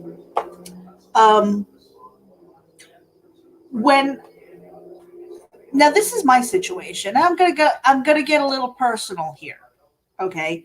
I was a young divorcee. I had 3 boys in diaper, between potty training and diapers. And I was in the middle of getting a divorce because I had a cheating husband. So here I am wondering, what the hell am I going to do? Now, I had the benefit of having family close by, and they were a lifesaver. But I also had a mother who said literally to me, I am not watching your children. Do not force me to get a full-time job so I don't have to do it. Okay. That's my mother. I mean, I love her to death. I don't always like her. Well, that's the thing, isn't it? Is that love doesn't mean you have to like them. Right. And that's the thing. And so I knew that I didn't have her as a resource for childcare. Now, looking at my finances and things like that in my living situation, I think that a lot of the times we don't take, and I'm speaking broadly, very broadly. A lot of times people don't take responsibility for the decisions that they make, the actions that they take, and the lives that they live. And what I mean by that is, and I'm coming from a perspective of somebody who has felt like I've lost my children because of divorce. I've gone through foreclosure on a house. I've gone through having my cars repossessed. I've literally gone through like New York State bureaucratic bullshit because I had a business. They didn't get the paperwork that it was closed, and they seized all my assets. So I lost a house, like my second house. Okay. So I mean, I've literally lost my belongings at least 3 times in my life. Okay. And at some point, I can't blame outside forces. At some point, I have to go, what the hell have I been doing that I keep going through this cycle of bullshit, right? So when it came to childcare and working and things like that, there were things that I had to consider. Realistic things, tough things, where I said, you know what? When my first husband and I were still married, okay, it was more cost effective, literally, for me to stay home with the children while he worked and we paid our bills. That allowed us to be a 1-car family, 1 cell phone. I mean, back then it was like you had the brick. You didn't have these smartphones that we have now. Okay. So it was tough decisions that we had to make. So this whole idea of entitlement is maddening to me, because I'm like, you people, do you really understand the difference between want and need? Like, you need to eat. You need to have a roof over your head so that you feel secure in your lifestyle. Okay, But no, they don't. need. And then there are the things that you want. Do you need that $1,000 cell phone for real? No. Do you And need do they need that that $100,000 education that you're borrowing against, that you're going to be in debt forever? And then you have people like, Warren and Sanders going like, oh, you're you can get entitled away to an with it. education, so we'll pay for it. I Right. mean, No. God. And that's all crap. It's one, yes. Should Americans be entitled to continued education or higher education? Yes, they should. But does that mean that everybody deserves it for free? Hell no. You made Man. you made the choice to go that route. So Right. freaking own it. And granted, listen, If man. you want to have children, consider the child care and what it costs to raise them and send them off. I literally waited 18 to 20 years for my kids to leave the nest to have some sort of freedom with my income. And my choices were made around that because I chose to have kids. But that's the thing, Meredith, is that a lot of folks these days are taking, and I don't want to say the easy road because it's not the easy road, but they, you know as well as I do that there's a lot of deadbeat dads and deadbeat moms alike. I don't think they're on the same level as the deadbeat dads, but they're not. They should be. Well, and I just mean on the same number of people, because there's a shit ton of deadbeat dads that, they have their fun, they do their thing, they have their fun, and then 6 months later they find out the girl's pregnant and they blow her off. And that's one thing that I was determined not to do when, 30 years or 30 almost 40 years ago, that I found out that, well, not that long ago. I'm only 50, folks. I keep making myself sound older than I am, but 45 years ago, whatever it was, that I found out that my girlfriend was pregnant with my first daughter. And unfortunately, all too often, not only are the guys ducking out of the picture and not taking responsibility for what they should have, but then the women are too, as far as just not holding those guys to that responsibility and not ensuring that they're doing everything that they can to ensure that the child is doing everything that they can to give them the best life. And I'm sick and tired of Republicans trying to blame deadbeat black deadbeat dads on the whole freaking fate of the world. They try to say that these African American dads that go into jail or that move off and don't take care of their kids are the whole bane of the existence of the freaking world, and that's not the effing case. That goes whether you're white, black, Hispanic, Chinese, Japanese, look at these, whatever the case may be, there are deadbeat dads, man. I mean, I'm sorry to say, but us guys suck. We really do. And for the women to be having to take up the reins of this, I mean, my mom was a single mom for several years. My aunts were single moms, and my sister. I mean, the list goes on and on of the women that have gone through hardships. But what I'm pointing out is to you guys, man.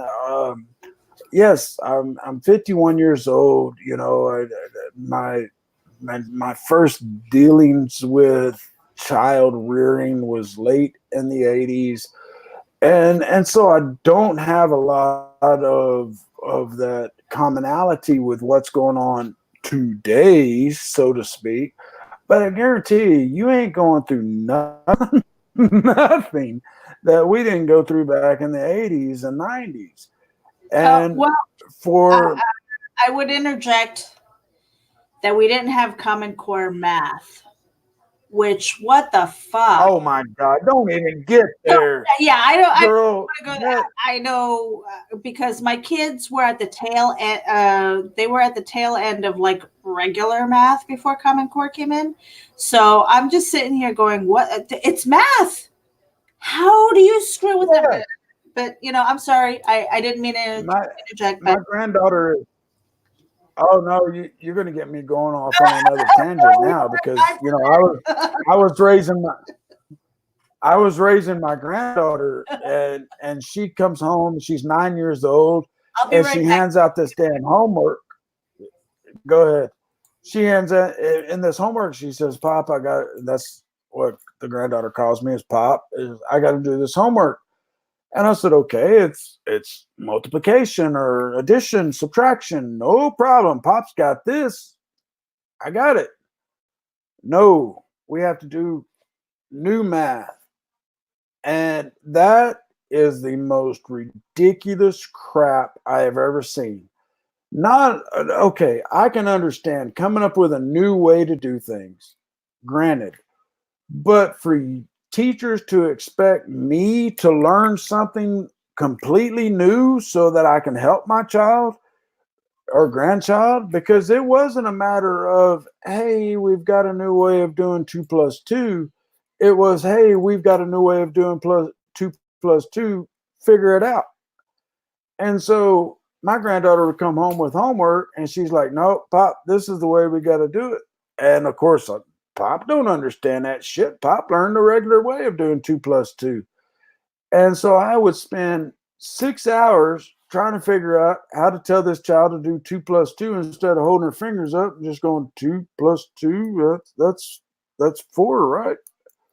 But no, they got a whole new way. You got to do 2, and then you got to take away 2, and then add 2, and then 2 more, and then you can get your 4 or whatever the hell it is. But and I don't even remember what we were talking about before we got here. This is the fun part of the whole concept, because I'm pretty sure that Meredith left me by myself, and she's just gonna sit here and let me keep talking until I just make a fool of them. A half a drink for the. I saw you were still there. But I was like, wait a minute. Meredith could just kind of pull a complete just 180 and just pull out of here. And in the morning when we meet for Crypto Trader News, she's just like, "I'm sorry, Matt. My computer went down." Pulling and snoring on the couch, and sorry I left you hanging, dude. King says, What's ridiculous is not teaching handwriting anymore, and I agree. Man, 100%. Let me tell you something, okay? Cursive writing. My kids may have been the last generation of cursive writing, and I'm telling you right now, if you were born after 2000, before 2000, let's just say, okay, if you were born even 1990 even. I go that far. Cursive writing is like code. They can't read it. Not only that, they can't write it. They can't read it. I'm like, dude, that's not only that. King and Meredith, try to go to some of these folks. Like Meredith said, let's say 2000. That puts them at 19, 20 years old now. Yep. Have them. They ring up. Your total is 19, or let's say 1821, and they just hit 1821 on the damn register, and you hand them a 20.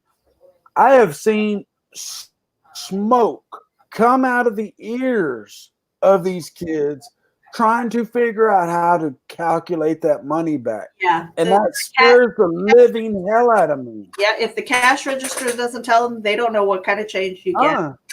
And back, granted, this was a long time ago, but when I was in school, yes, we learned you rely on the cash register, the computer, but here's how you count it back. And I took marketing education and I took math. And granted, folks, I'm one of the first ones that will tell you that algebra is bullshit.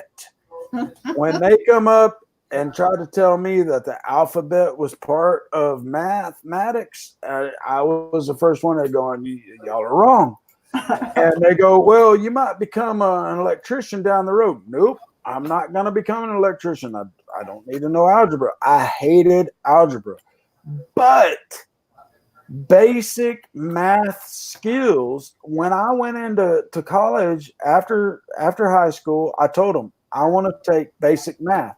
They said, why? I said, because I used to be able to add this stuff up in my head really quick, and now I can't. So that's what I want to get back to. And I said, okay, well, you gotta take this entrance exam, and then bam, you're in math. What? And then what do they give me? They tell me I forget what the name of it was, but I said, anyway, long story short, they put me in freaking algebra is what they put me in. And so I went to them like 3 weeks after. I said, because at first it's regular stuff. And after about 3-4 weeks, then they start throwing the alphabet in there. And I went and I said, look, I told you I didn't want algebra. And they said, well, you're on this level, blah, blah, blah. You can't drop it, and you can just quit going and you'll get an incomplete. And to this day, and I know it's part of being in high school, when I would go up and ask for an explanation from the teachers from algebra, they would say, it's in the book, go read it. And I'm like, well, I'm looking at the book. I don't effing understand it. That's why I'm coming to you. But and I totally got off track here. We were talking about racism, and then we went into how schools are screwed. Today's problem, a big problem of today is that a lot of people, and I don't mean this in the wrong way, but a lot of people the color of Meredith and I are totally effing ignoring the problems of racism. They think it's a problem of their parents. They think it's something from the past. And granted, I don't give two shits whether you're black, white, red, green, you come from Mars. I don't care. If you're a good person, you're a good person. Mm-hmm. But the problem is that there's not enough of us out there that think this way. And these politicians tonight, they can talk all the crap they want to. They can talk about Iran. They can talk about the past president. They can talk about this, that, and the other thing. But until we can break this divide between I grew up this way and so it's right, you grew up this way and it's right, and there's no meeting whatsoever, it's never going to come together, man. And that's a shame because, man, I tell you, back in the 80s, if you'd have told me we'd still be having racial issues in the 21st century, man, I'd have called you an idiot. Yeah. Because I would think that the color of this freaking skin wouldn't matter at all now. And we should be so beyond that. And for us not to be.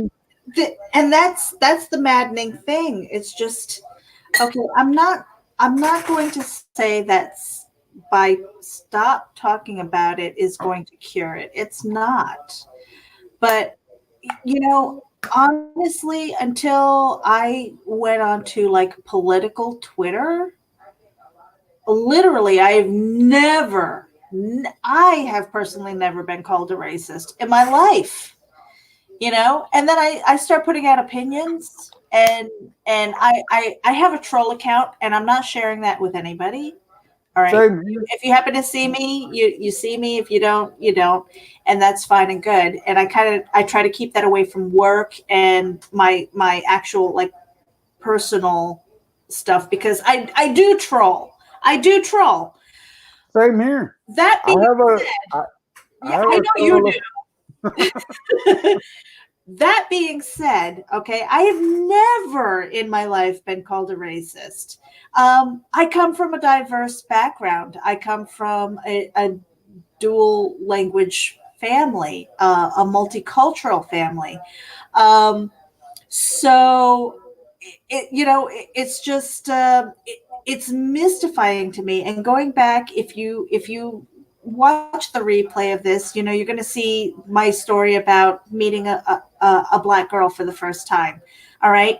And it's just, to me, it was fascination, and it was beauty, and it was just curiosity. And it was the same thing. And as a 7-year-old, talking to somebody who had the same curiosity about me. And I think we broke barriers because of that, because we didn't have the stereotypes hailed down from our parents, that said, you need to do this and those people are bad and all this stuff. I didn't grow up that way. So, Right. so these days, I try to put more weight on merit. If you are a person of your word, I want to take you at your word. I don't give a shit what color you are. And people are like, just the other day on Twitter, I was called, I was said, somebody told me, oh, that was a very white thing to say. I'm like, well, what the hell does that mean? I'm like, and as an Aspie, I am an Aspie. All right. I was actually assessed in my 30s. Where and that's Asperger's for you people who don't know. People are like, oh, you're so white, and I'm like, I'm looking like literally, because that's what I do. I'm going, well, I'm kind of like a light beige, and I have green veins that you can see. So I'm like, that's not exactly right. So what are you trying to say? I'm like, you're pigeonholing me into this one perception that you have based on what from your background. I'm like, come on, stop giving me this bullshit. But that's the thing, Meredith, is that I'm sorry, and people can call me out on this if they want, is that every single person tonight is a white person. And they not only white, they're very white. And I don't mean that from the color of skin, ladies and gentlemen. I mean that from their old school views. These people can talk all the shit they want about diversity and this, that, and the other thing, but the mass majority of it is, if you listen to these and you can, King, you're saying goodnight, and I want to say thank you for keeping us company for 3 hours about. yeah. Thank you very much for joining us. King, hey King, thanks so much for your input. You had some great thoughts and some great insight. I hope you join us some more, man. I really liked hearing what you had to say. We really appreciate you. Thank you. But what I was getting to is that the establishment is white, and it has been for a long time. I was really and truly hoping that we were going to see a female this year, the 2020, that was going to be able to stand up to Trump. We've lost everyone that I thought might stand a chance. Warren ain't got a chance in God's green earth. I'm so glad you mentioned women, because good night, King. All right, let me just add this. I don't think that being a woman is an issue in the political arena, especially these days. I totally reject that. Okay, glass ceilings. You know what? We've been smashing through them. We have been. Okay, so I don't want to hear. So whatever binds that we have are probably self-imposed by really binded thinking. Okay, established thinking, maybe. I really don't think that I personally, as a woman, do not feel that I have any boundaries. I can go as high as I want to, and I think a lot of it has to do with the effort, the time, and resources. Don't get me wrong. You know, if resources is a man's thing, then there's an issue there. But I don't think that there is any. I mean, look at love her or hate her, Margaret Thatcher was like literally the leader of England. Um, you know, so, and then you go in history with all of these strong women. So I don't want to hear that it's impossible for a woman president in the United States. That's bullshit. It will happen. Do we have the right female right now as a candidate? Right. No. I don't. Well, that's my thing. I am fully prepared to vote for a woman if it's the right. If they have the merit, let's talk about merit. And are you fully qualified? If you're fully qualified, then by all means, you know, if you have policies that people can be on board with, let's do it. So I don't want to hear the bullshit, you know, and I'm going to say this out loud. I was a never Hillary. Okay. I would rather gouge out my own eyeballs than vote for Hillary Clinton.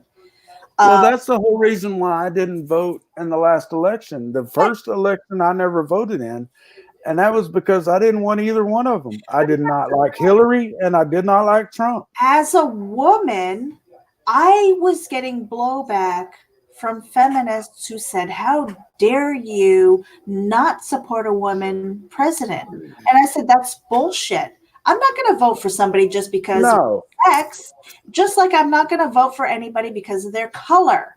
Exactly. Right? I'm going to vote on your policy, and I'm going to vote on, you know, the things. Now, granted, if there was one candidate that believed in everything that I did, or I believed, or I wanted, then I would be running for freaking president. Of course. I'm not going to do it. So there isn't any one candidate that I'm fully on board with, but again, I'm not going to go for color because of color or sex.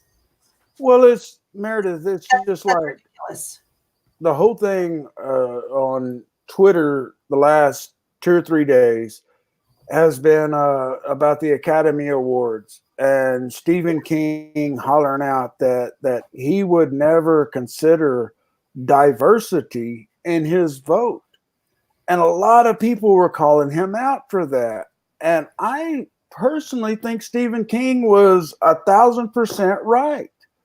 Pardon me, but if you stop and you're reviewing movies in which Stephen King as a writer is only allowed to vote on like 3 different categories, and if you stop and you go, well, wait a minute, if I'm going to consider this writer, I got to consider what color they are or what sex they are, then that's wrong, man. You've got to consider the work as a whole, not as far as the writing, the directing, the execution of it. You don't care about what color the director is or the writer is.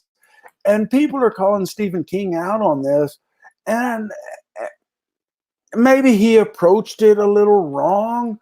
But in this era of the politically correct bullshit, pardon my French, it's just wrong, man. I don't care if you are a woman. I don't care if you are black. I don't care if you're an alien from Mars, man. If you are here to, there's Meredith's dog. If you're here to promote the furtherance of humility and the betterment of humanity, that's what I'm for. This crap of Republican and Democrat, and if you're not for the current administration, you're against it, or you're a freaking terrorist, man. This shit the other day of him tweeting out Schumer and Pelosi with the turbans and stuff. Come on, man. I've known bullies in high school, and granted, some of my friends from high school, which I posted this out to my friends from high school. If there's anybody listening, they'll tell you, you know, I used to fight the bullies in high school, and I didn't give a shit how big they were, how small they were. If they were a bully, if they were picking on somebody because of the race, creed, color, race, religion, I was against them. And this was in 1987, man, 30 years ago, over 30 years ago. And for us to still be fighting these same fights shows you how little progress we have made. I am one of the first ones that, because of the venues that I write on, which it goes, I always say it's from the geeky to the freaky and everything in between. You know, there's a lot of things that I do look into. There's a lot of things that I have my fingers into. And I always say I've got a lot of useless knowledge that'll come in handy someday. And sometimes it does come in handy. But when it comes to politics, ladies and gentlemen, the biggest thing is that we're all humans. We are all, every single one of us is on this planet. And for you to say that your life deserves more of a look because you're whiter than I am, or because you're richer than I am, or because you're darker than I am, it's just completely wrong. And until humanity gets to that point, like I hate to say this, but you know, I always use this as that plateau of Star Trek. You know, Star Trek didn't see black, white, and different. You know, you had a Kirk. You know, he'd screw anybody. I don't care what color they were. Oh yeah, the green alien. Do what? You're cutting out on me there. Oh, I was saying Kirk with the green aliens, purple. It didn't matter. Right. And that's kind of the way I guess I see that euphoria of humanity, is that we finally get to that point where we just don't give a crap. I've been that way for 30 years. If you're a decent person, I don't care what your political beliefs are. I don't care what color you are.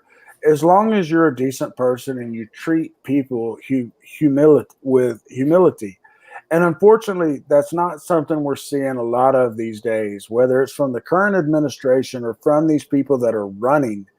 They're all looking out for number one. Warren's looking out for her number one interest and who she thinks will vote for her most.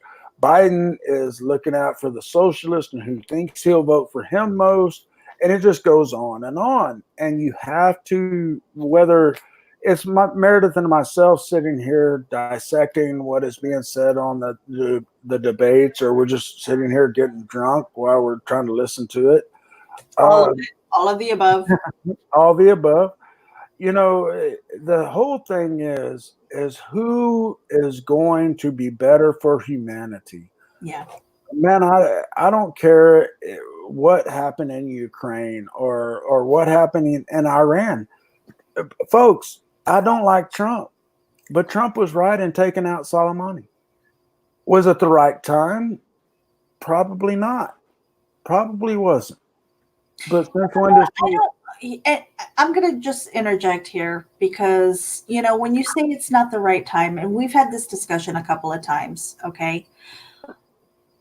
I struggle with the killing of anything, okay? So when it comes to a human being, I think it has to be, I mean, seriously considered. And I don't think that there's ever a right time, a right time, okay, to kill anybody. But when it comes to a target of opportunity, a terrorist, a coordinator of terrorism and things like that, there is never, ever going to be a right time. There will be times of opportunity. But the thing is, go ahead. Yeah, and so that being said, I don't think there is ever a right time, but the decision was made and he was taken out, and I am personally glad for it. Well, and he is definitely responsible for a lot of American lives being taken. Yeah. But my problem is this, just like I said last week, it's not like he's been hiding in a cave somewhere in Afghanistan. Right. We've known where he is for the last year and a half, 2 years. We could have taken him out at any time. The whole thing for me was timing on this. And but there's that too. It's just like, okay, I think, some might say that it's like 4D chess or whatever you want to call it. And some people might say it was just opportunity. But, if you have an Iranian general in Iraq and 2 days beforehand, the embassy was being, attacked. Right. Oh, I agree. There's something to that. Okay.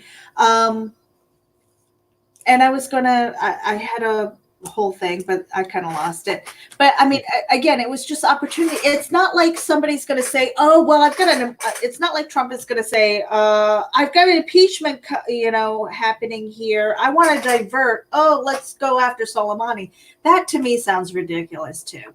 Well, it does. But my problem is that the whole thing was going on. We've known where Soleimani is for a long time. We could have taken him out at any time. Mm-hmm. And the whole perception of it, Trump knows what his perception is at this point. Just like with talking with Zelensky the day after the fucking, and man, Tony, if you want to fire me over the too many F words, I understand.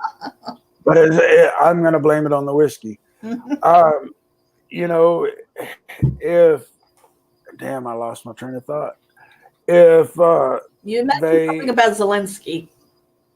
Yeah, Zelensky's all over this. But if they,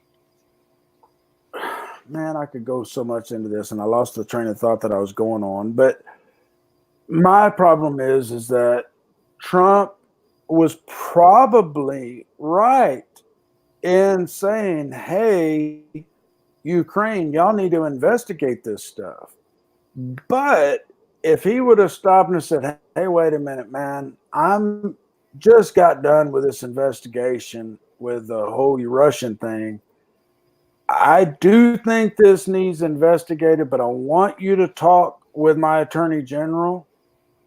And I want y'all to investigate corruption, including this stuff dealing with Biden and his son, instead of, hey, this whole thing with Hunter Biden. I mean, that's what they focused on, was the Hunter Biden, the Joe Biden whole kind of thing. And that's what looks hokey to me, is that nothing was ever mentioned to the Ukraine about all of their corruption, in which Ukraine is known for having a shit ton of corruption. Not Biden, not Burisma, but including, I shouldn't say not, but including those. And then now, today, I don't know if you saw it, but it's coming out that Russian hackers have targeted Burisma since November or October, when Trump mentioned Burisma. And so that looks bad, man. And from the outside looking in, I don't care if you're Republican, Democrat, or independent. If you take that unbiased look, that unbiased stance of, okay, let me just look at the evidence, not I'm a Trump fan and I'm going to try to exonerate him, or not, from my point of view, I hate Trump and I want to see everything that's going to throw him out of office. You just take that stance of, let me see the evidence. Trump has said time and time again, read the transcript. He said it today twice, read the transcript. I have. I did read the transcript, and and that's the problem. It's how we interpret it, how we interpret the words that we read, right? And my whole thing is if those words were nothing to hide, then granted, he would be sitting there screaming. I would be screaming at the top of my lungs to read the damn transcript. Yeah, which is exactly what we're doing. But you don't block documents. You don't block witnesses. You don't block all this stuff saying executive privilege.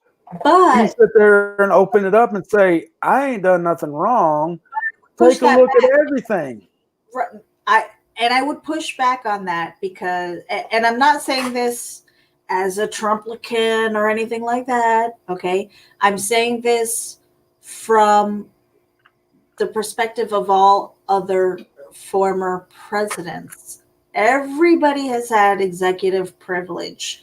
Everybody has said, no, I don't want you looking into that. I don't want you looking at those documents. I am not releasing those transcripts. I agree. And we have to understand that there are these branches that we're like totally diverting from the debate anyway. But like really quickly, there are 3 branches of government, and they are all supposed to be checks and balances for each other. If the executive branch is doing something that the legislative branch doesn't like, then they go to the judicial branch. There is not one superpower, all right? And this is the problem that I have with Nancy Pelosi, where it's like, okay, well, you know what? You did your investigation. You had your closed-door hearings. You didn't allow witnesses or all this other stuff, and you're down in the skiff where there's no media, there's no representation. Okay, you just have closed door hearings, and then you're just kind of leaking stuff out. And I think this is a big problem, is that both sides are doing it, so nobody trusts the freaking government. Nobody trusts the government. Nobody trusts the judicial system. We feel, we see it doesn't matter which side of the aisle you're on. You see the 2-tiered justice system, which is unfair. I mean, for anybody who has been accused wrongly of doing something, and that you're in the right, and then you're sitting there going, I have to defend myself because I'm right. So I mean, it's both sides. And we've got, hey, Matthew, we made it. We have a troll. Do we? Yeah, we have a troll. Thank you. That means we made it. You made my night. Thank you. I didn't even see him. Huh? Oh, I see him now. Yeah. I didn't see him. Yeah. Thank you so much. Yeah, I am. That's official. Yeah, I'm official now. Thank you so much. Because you matter. They ask you to show your feet. Man. That is really making it. When they move from the show me your boobs to show me your feet, you have made it. We've made it, man. So I know that it is getting late. It is after midnight on my side of the island here, and we've got to be up early.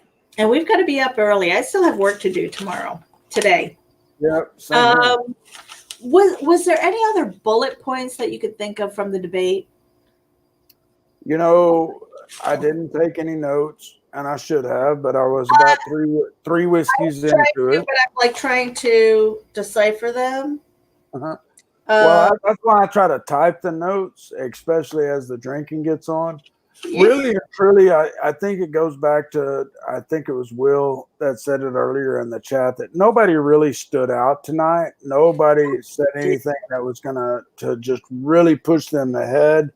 I'm still at where I was before, of that I want anybody but Trump, but unfortunately, I still don't see anybody that can beat him. You get any one of these Democrats right now, as it sits before the Iowa caucus, and you put them in a debate with Trump, Trump's going to eat them alive. Unfortunately, for me personally, I think the more interesting candidates didn't make it to the debate stage tonight. Oh, I agree. And that would be Tulsi Gabbard and Yang. Yang. Yep. And granted, like I said before we even started this, folks, I do not have a Democratic favorite. I do not like Biden. I do not like Warren. The only one, and which it might be going to the whole crypto thing, the only one I like is Yang. And Biden does say some things that fit with me, but I have to go with the whole Obama thing with Biden, and he scares me. And I really, really, really, really wish there was another Republican that was running against Trump, because there are not that stand a chance, or other candidates, but not that stand a chance. They don't stand a chance against an incumbent, first of all, but they're not getting any airtime, so you don't know who they are. But well, and that's the thing is Tom Steyer is a Republican. He's only running under the Democratic ticket because that's the way he thinks he can face Trump. And like I said before we started, I have read a lot of what Tom Steyer has to say. I've been a part of his Impeach Now since before he even became an official candidate for the president. And so I like a lot of what he has to say because he is a Republican. And because I do think that going head to head, that he might stand a chance against Trump. But unfortunately, what I've seen in the last couple of debates that he's made it into, granted that the time is split among so many different people that we're not really getting to see what he has to say, but I just don't see him holding ground against Trump. Yeah, I mean, we went from like 20 candidates down to 6 that made it on the debate stage, and honestly, if his main platform is climate change, he's really talking to a further left agenda, I think. You're right. And I think that's unfortunate because, I mean, I've seen some of his ads. I've honestly not paid much attention to him except for what I see on my TV. And there are some of the points that he makes that make sense. But when you're putting all of your eggs in the climate change basket, I think that's really going to turn a lot of people off. And not only that, he's putting all of his eggs in that basket, and he's spending millions of his own money right now. Yeah.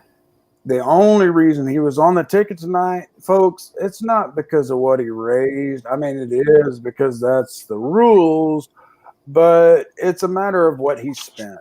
And Tom Steyer does have some interesting things to say, but it's no more interesting than what Senator Warren has to say, or Buttigieg, or anybody else. And that's the thing is, I'm not a Democrat. I am a Republican at heart and an independent by choice, because I didn't feel I had any other choice. Mm-hmm. And to see the choices that we have today, and they're either far freaking left or they're far freaking right. We don't have that middle of the road choice. Do you think, Matt, that push to the left is strategy? Because I've heard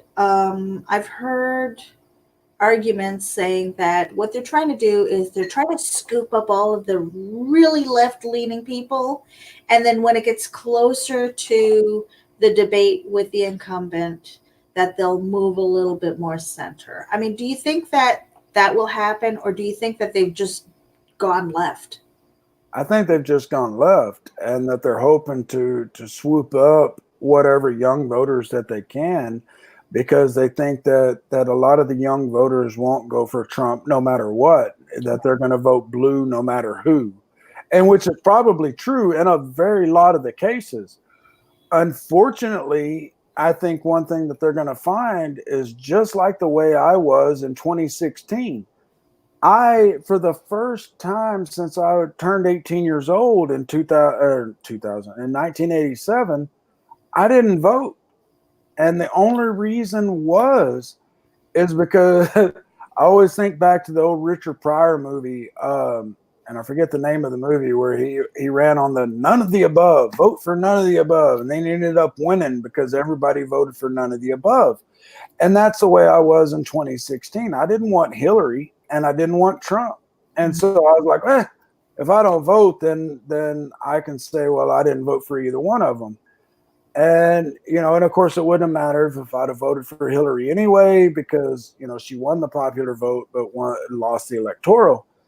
And I'm afraid that that's the way we may end up this year, is that unless a Democratic candidate really stands out and really starts standing for these issues that matter to people, not just Iran. Yes, that matters right now. The economy matters, but there's so much more, man. Yes, I worry about what my income's going to be tomorrow, but I'm a freelancer. My stuff is completely different than the normal person. Meredith, you're in the same boat.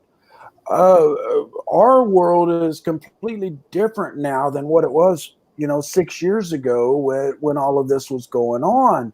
I worked for Apple at that time as a supervisor, working from home. I had full benefits. I had a good job. I had 401k. I had a lot is what I had. And you know what? A pre-existing condition is what set me where I'm at now. And Trump can come on Twitter the last couple of days and saying that he's fighting for pre-existing conditions. But as an independent, I know he's lying through those orange teeth of his. He is not fighting for pre-existing conditions. He's trying to block them every which way he can. And he's been in court for the last 9 months trying to stop pre-existing conditions. So for him to come forward and call out Democrats as liars and saying that he's fighting for pre-existing conditions, that's a lie to his base. And I guess that's what it all comes down to, Meredith. Long story short and long explanation short is that Trump's base believes what he says without exception, no matter what. And I always call him Daddy Trump. I, for years, have told my wife, that's your president. I said, you ain't going to believe what your president said today. And she goes, he's not my president. But the thing is that there's a lot that divides this country right now. The mass majority of it, the left doesn't understand, the right doesn't understand. Unfortunately, a little 12-year-old girl is Greta Thunberg is understanding a lot of it more than our best politicians do. For us to brush off climate change as a political ploy, for us to brush off foreign influence as a political ploy, folks, these are all steps to ruining the American way of life. And we have got, going back to what Meredith and I said earlier, as Americans, you owe it to yourself and every American to the left and to the right of you, whichever side they follow on, to do your research and not rely on a single source of news. I don't care if you're to the right and you will love Fox, and I don't care if you're to the left and you love CNN or MSNBC.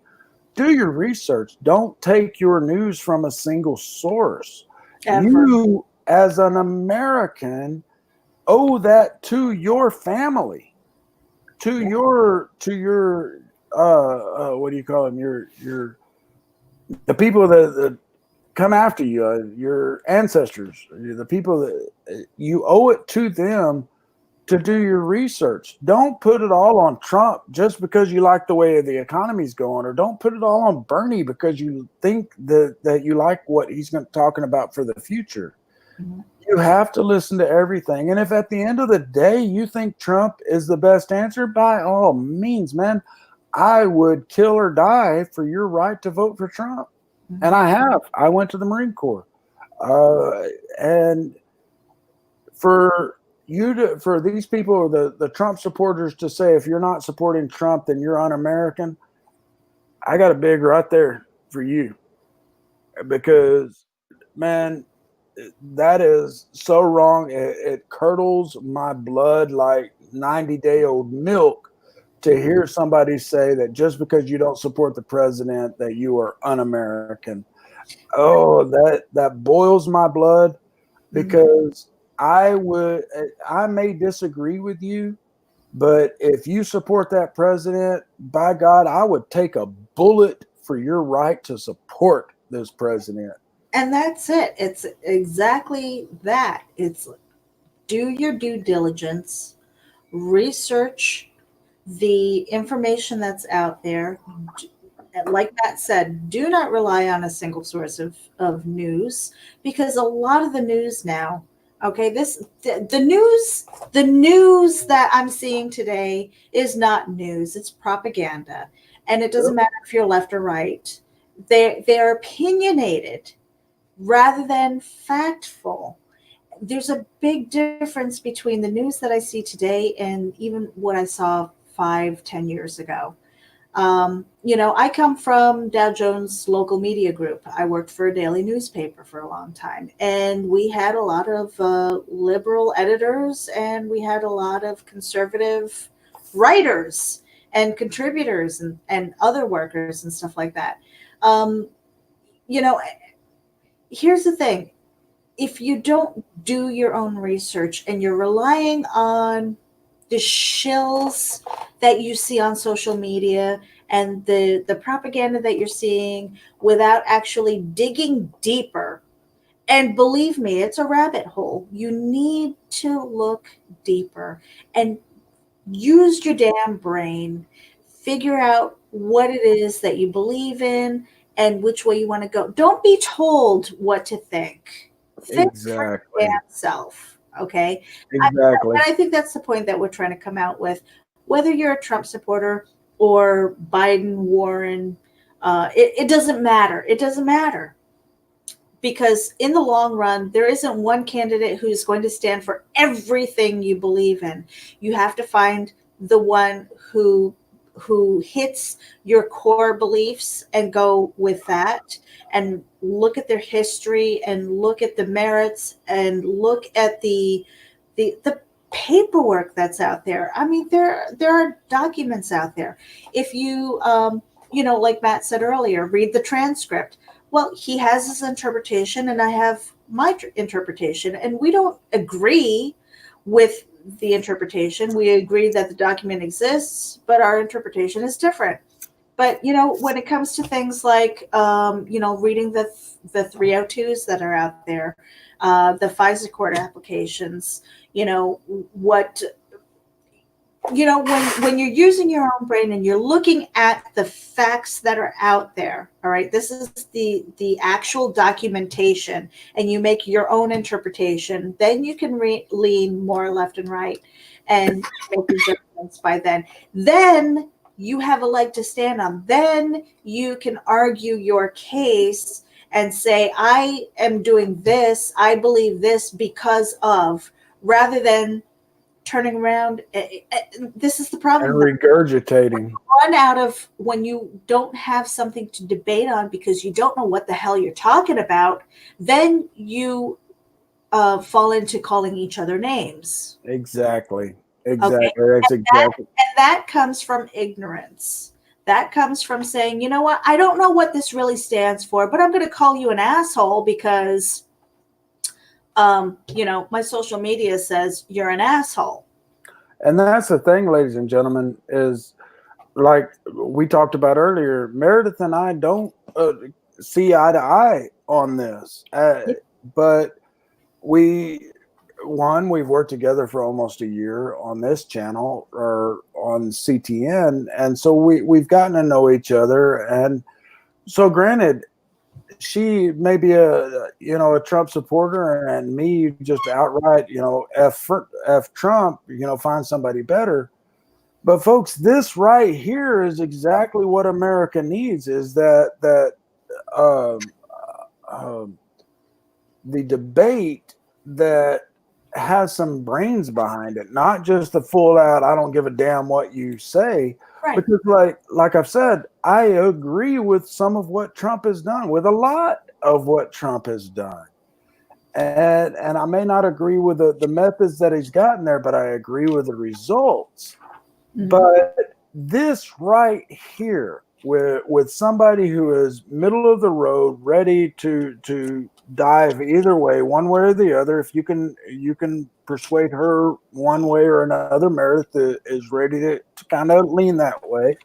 And me, I don't give a shit what you say. I hate Trump, but this is what America is about. Not, I'm not calling Meredith, mini Meredith or minuscule brain Meredith, and she's not calling me, imbecile Matthew or anything like that. What we're seeing come out of the administration, and you see that with, what was it he called Murdoch, or not Murdoch, the new dude, Bloomberg, mini Mike Bloomberg or whatever it was. I think that's old New York bad blood.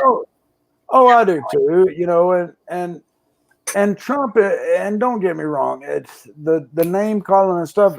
Granted, if I was put in Trump's situation, I'd probably resort to the same thing.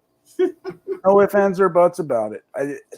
I'm an old school Republican Texan, and if I didn't like the way that you're saying things, I'm probably going to call you names. I might call you Nervous Nancy, or I might call you whatever the fuck it is he calls Mitch McConnell. And that stuff doesn't bother me about Trump. It really doesn't. It's everything else. And folks, we have been going on for almost 4 freaking hours. Wow. I went through a pint of Jim Beam. I know Meredith has gone through some good liquor. I went through four pints of booze. That's okay. My wife is in the other room passed out because she was drinking every time we drank. Really? She should have been online with us. Yeah, the only reason she did, she was like, I don't want to be on cam. And I was like, okay, baby. And she was going to I was going to sit in the living room. That was the original plan. But the light ends up behind me. And you've seen me in those meetings, how I end up like I'm dark. And so I was like, well, I'll go to the office. And she said, well, I'll come in there and sit for a little bit. But, ladies and gentlemen, I really, really hope that y'all tune into CTN because, granted, yes, we do have some opinion pieces. Most of them, if they come from politics and they're anti-Trump, they come from me. Meredith writes a lot of great stuff as far as middle of the road, not taking a side. And then, of course, she writes a great lot of pieces about cryptocurrency, and that she edits a lot of stuff that you don't even know she touched on CTN. And then the whole thing is, I don't care who you vote for. Vote with your heart. Vote, and when you vote with your heart, vote with what's best for America. Don't vote for what you think Trump has made improvements or what Trump could do or what's been said against Trump. Vote with your heart, man. If you think Trump is the best answer for the next 4 years, then by all means vote for him. Yeah. And at this point, with what I've seen from the Democrats, man, I can't blame you in the least. I really can't. And you know what? Kind of wrapping it up pretty soon because we are getting close to the 4-hour mark. I don't really feel that there was a winner tonight. Nah. There wasn't anybody that seemed to stand out. There wasn't anybody who had, kind of like a shining moment or anything. I just, if we hadn't have been drinking, it would have been a boring damn debate. I mean, if it wasn't for the drinking, absolutely, I would have been like, and again, this is the first Democratic debate that I've watched this election season, only because there really hasn't been anybody, and for some reason in my head, I just have it in my head that the DNC has already somewhat coronated somebody, and they're just kind of taking us by the nose and pulling us along for this journey. I agree 100%. And it was just like 2015, 2016 with Hillary Clinton. She was the coronated winner. And, I have my opinions about, I think Bernie took a dive back then. Who do you think, if they came out right now, if the DNC said, this is our nominee, who do you think it would be? Oh, who would it be? I would think that if they were going to pick anybody, it might be. Let me see who's on the list. I don't think it's Bernie. I think Bernie scares the hell out of the DNC. Yeah, that's my problem. I don't think it's Bernie at all. It would have to be Warren, but she's sinking. And that's why I think it would be Biden that takes it, because Warren is sinking. She's lost a lot of followers. She's lost a lot of the momentum that she had. You know what? Biden wasn't even it wasn't even registering, only because in my head I know the conflict of interest with his son and working for a Ukrainian company. Yeah. The conflict of interest is, so in my head I've already negated him.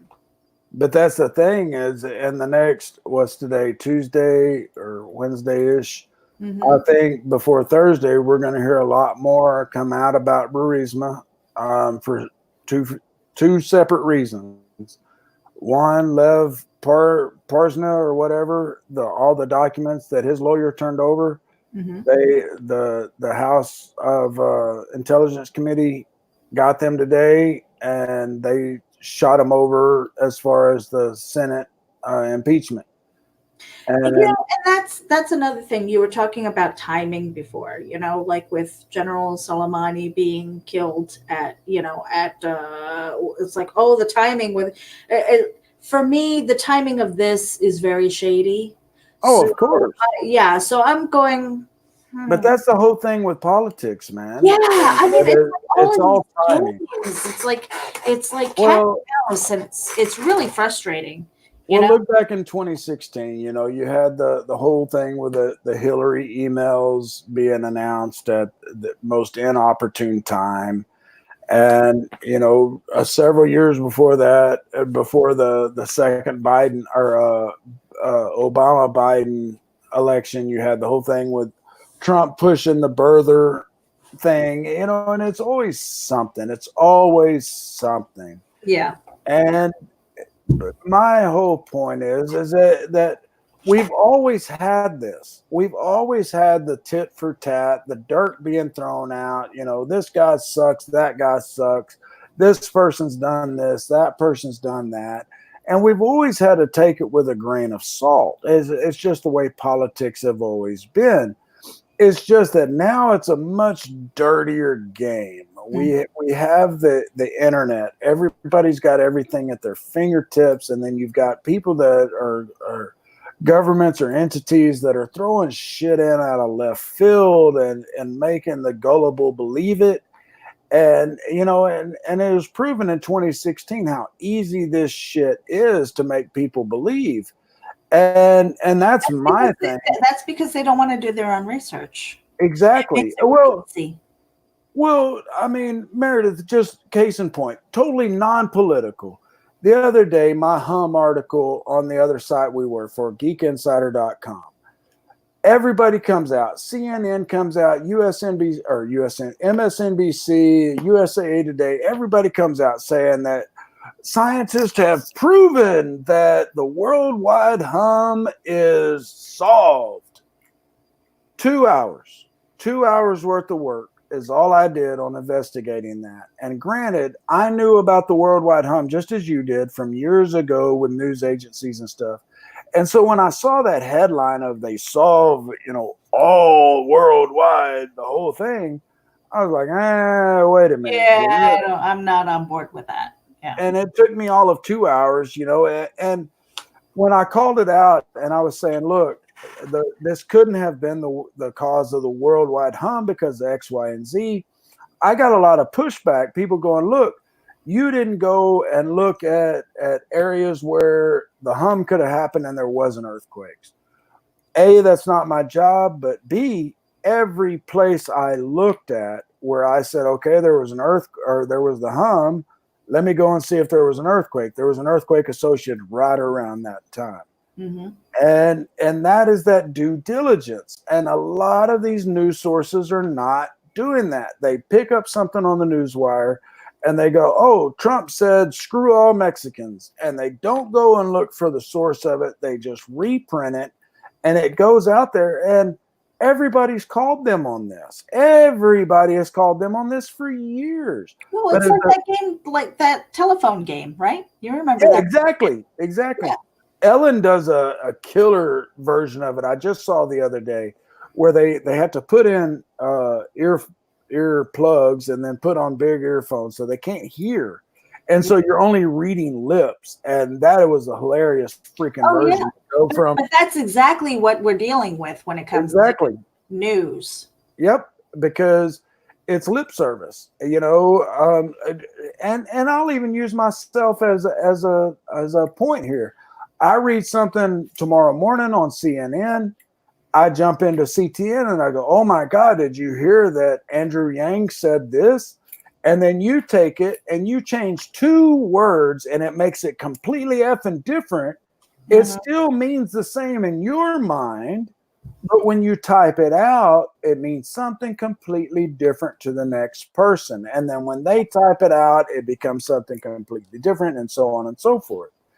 And that's exactly. It's like words. Words are so hard, especially if they're written, because you don't get the tone.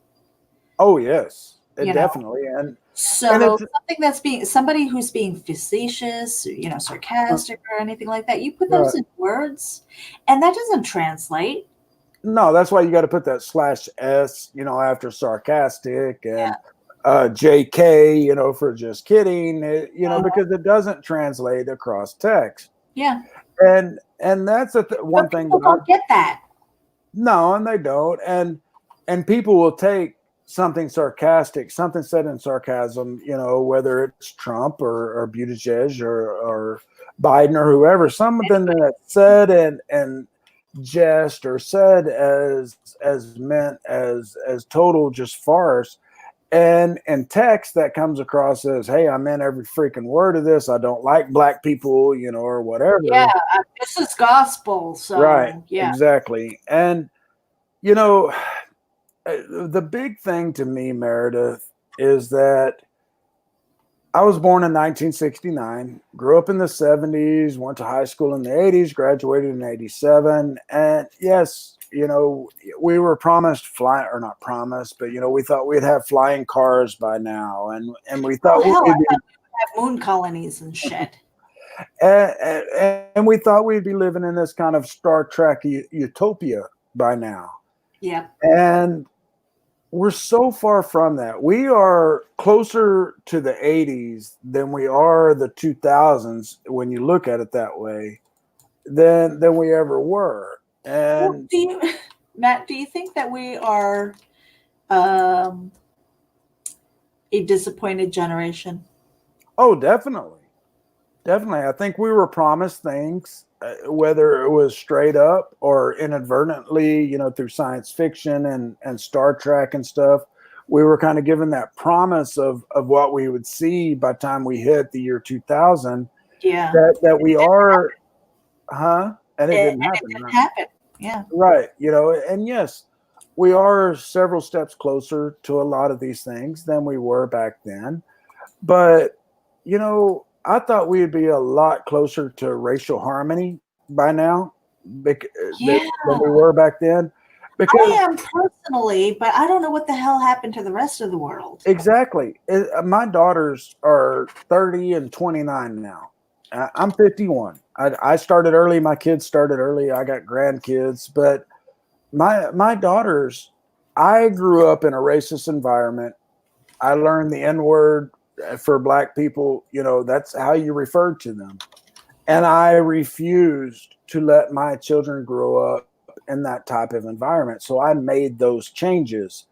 Mm-hmm. And my youngest daughter, who I'm very close with, she has told me, thank you for bringing her up that way. She had Black people in her life that she called uncle, and there was no skin difference. It was Uncle Bobby or Uncle Jason.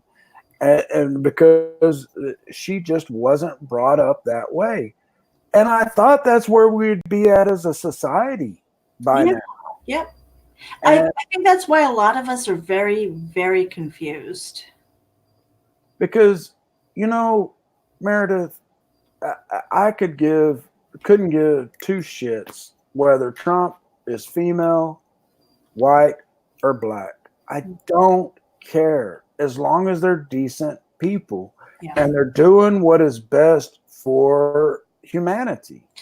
I think that's another thing that's very frustrating for me with the candidates that are left or that we saw on the Democratic debate stage tonight is, the big news was that they were all white. Where's the diversity and blah, blah, blah. I'm like, why are you making such a big deal? I mean, first of all, the DNC is the one who made up these rules on who qualifies, right? So let's put the blame of that where it belongs. But then the other thing is that when it comes to these primaries, all right, we're at a point where we're focused on the Democrat side. We're not even talking about the Republican side. They don't caucus for these people. The Democrats do. So these are your choices, people. You're the ones who put the old white people there. So, when you're screaming about, diversity and all this stuff, it's like, look, check yourself. Who are the that qualified? Why? And that's the whole thing. We didn't do it. And that's that's the whole thing, Meredith, is that the country was built on the two-party system, Republican and Democrats, which we discussed earlier. Neither of those parties match what our fathers knew. Yeah, none of them. And, so the Democratic Party, man, it's completely different than what it was 30 years ago. Same with the Republican Party. I would even say like 10 or 20 years. Yeah, I agree. It's not even like a generational difference. It just shifted to a point where I don't recognize it. Right. Reagan Republicans versus today's Republicans are two completely different breeds. Completely different breeds. Jimmy Carter's Democrats versus today's Democrats. You're talking two completely different breeds here. And that's the thing, is that today's politicians can't get past. They keep thinking it's the same thing. Yeah. And it's not. We're in a different world here. And I think that the biggest difference come November is going to be our young voters. Our young voters are tired, and they were tired of it in the last election, the old white men that are running things. And I think that's the reason that Trump got in, is they thought, let's get somebody in here who's going to be different than the regular old white man that's going to change, he's going to change things. And it changed things, but it didn't change them for the better. And so I think that's what the big difference is going to be this time, is that the younger voters, and yes, me and you getting out there is going to make a difference, but the big difference is going to be the young voters. And folks, we have got to call it a night because Meredith and I could talk all night, and we've got to be up early in the morning. I had my drinks. I think I might sleep well. Yep. Hey, man, you know, I know we had a lot of people in and out. I hope some of you that ducked out early will check back into the video and kind of scroll through and check out the end of it. We definitely enjoyed this. I think moving forward, we'll probably do this again, but we'll have a couple of extra drinking words. And then we'll try to see if we can set this up in advance so we can get some of you on video with us. We can always have people come in and join us. It doesn't have to just be in chat. We can have you in here on video. We can pull you in and out. And so I think going forward, we will try to expand this. I definitely had fun. I wouldn't have watched or listened to the debate myself without it. Whiskey definitely helped. He definitely helped. Yep. But thank you all so much. And listen, guys, you know, CTN is growing. You know, make sure you subscribe, like, and share the videos. Tell your friends that are into cryptocurrency or trading, whether it is regular stocks or what have you. And if they're in the news and politics, because this is something that we're just getting involved in on CTN. Of course, we've covered the cryptocurrency stuff for a year, but moving into news and the trader aspect of things is a new ballgame for us as far as CTN goes. But we thank you all very, very much. We will see you tomorrow on the live feed at 11 a.m. Eastern. And if all else, Meredith, wrap it up. I'm just going to say, if you see me in the same shirt, don't judge. Okay. I probably rolled out of bed and got in front of the camera again. But we definitely appreciate all of you who have joined us tonight. You know, we were here live streaming for 4 hours. This was a lot of fun. We'll probably do it again. You know, and it doesn't have to be just politics. We could be talking about whatever other subject there is, you know, so send us some suggestions. We would love to hear it. We would love for you to join us. We appreciate everybody who has joined us in our live chat. And, you know, we'll see you again. Yep. Thanks, everybody. Thank you. If you hadn't already done, and the last thing I'll say is, if you hadn't already done so, get out there and register to vote, because no matter if you're for Trump or if you're for the other guys, every vote freaking matters. And let's make sure that every one of us votes. That's right. Register. Do it. All right. Have a good night, good morning, good day. We'll see you later on. Night, everybody.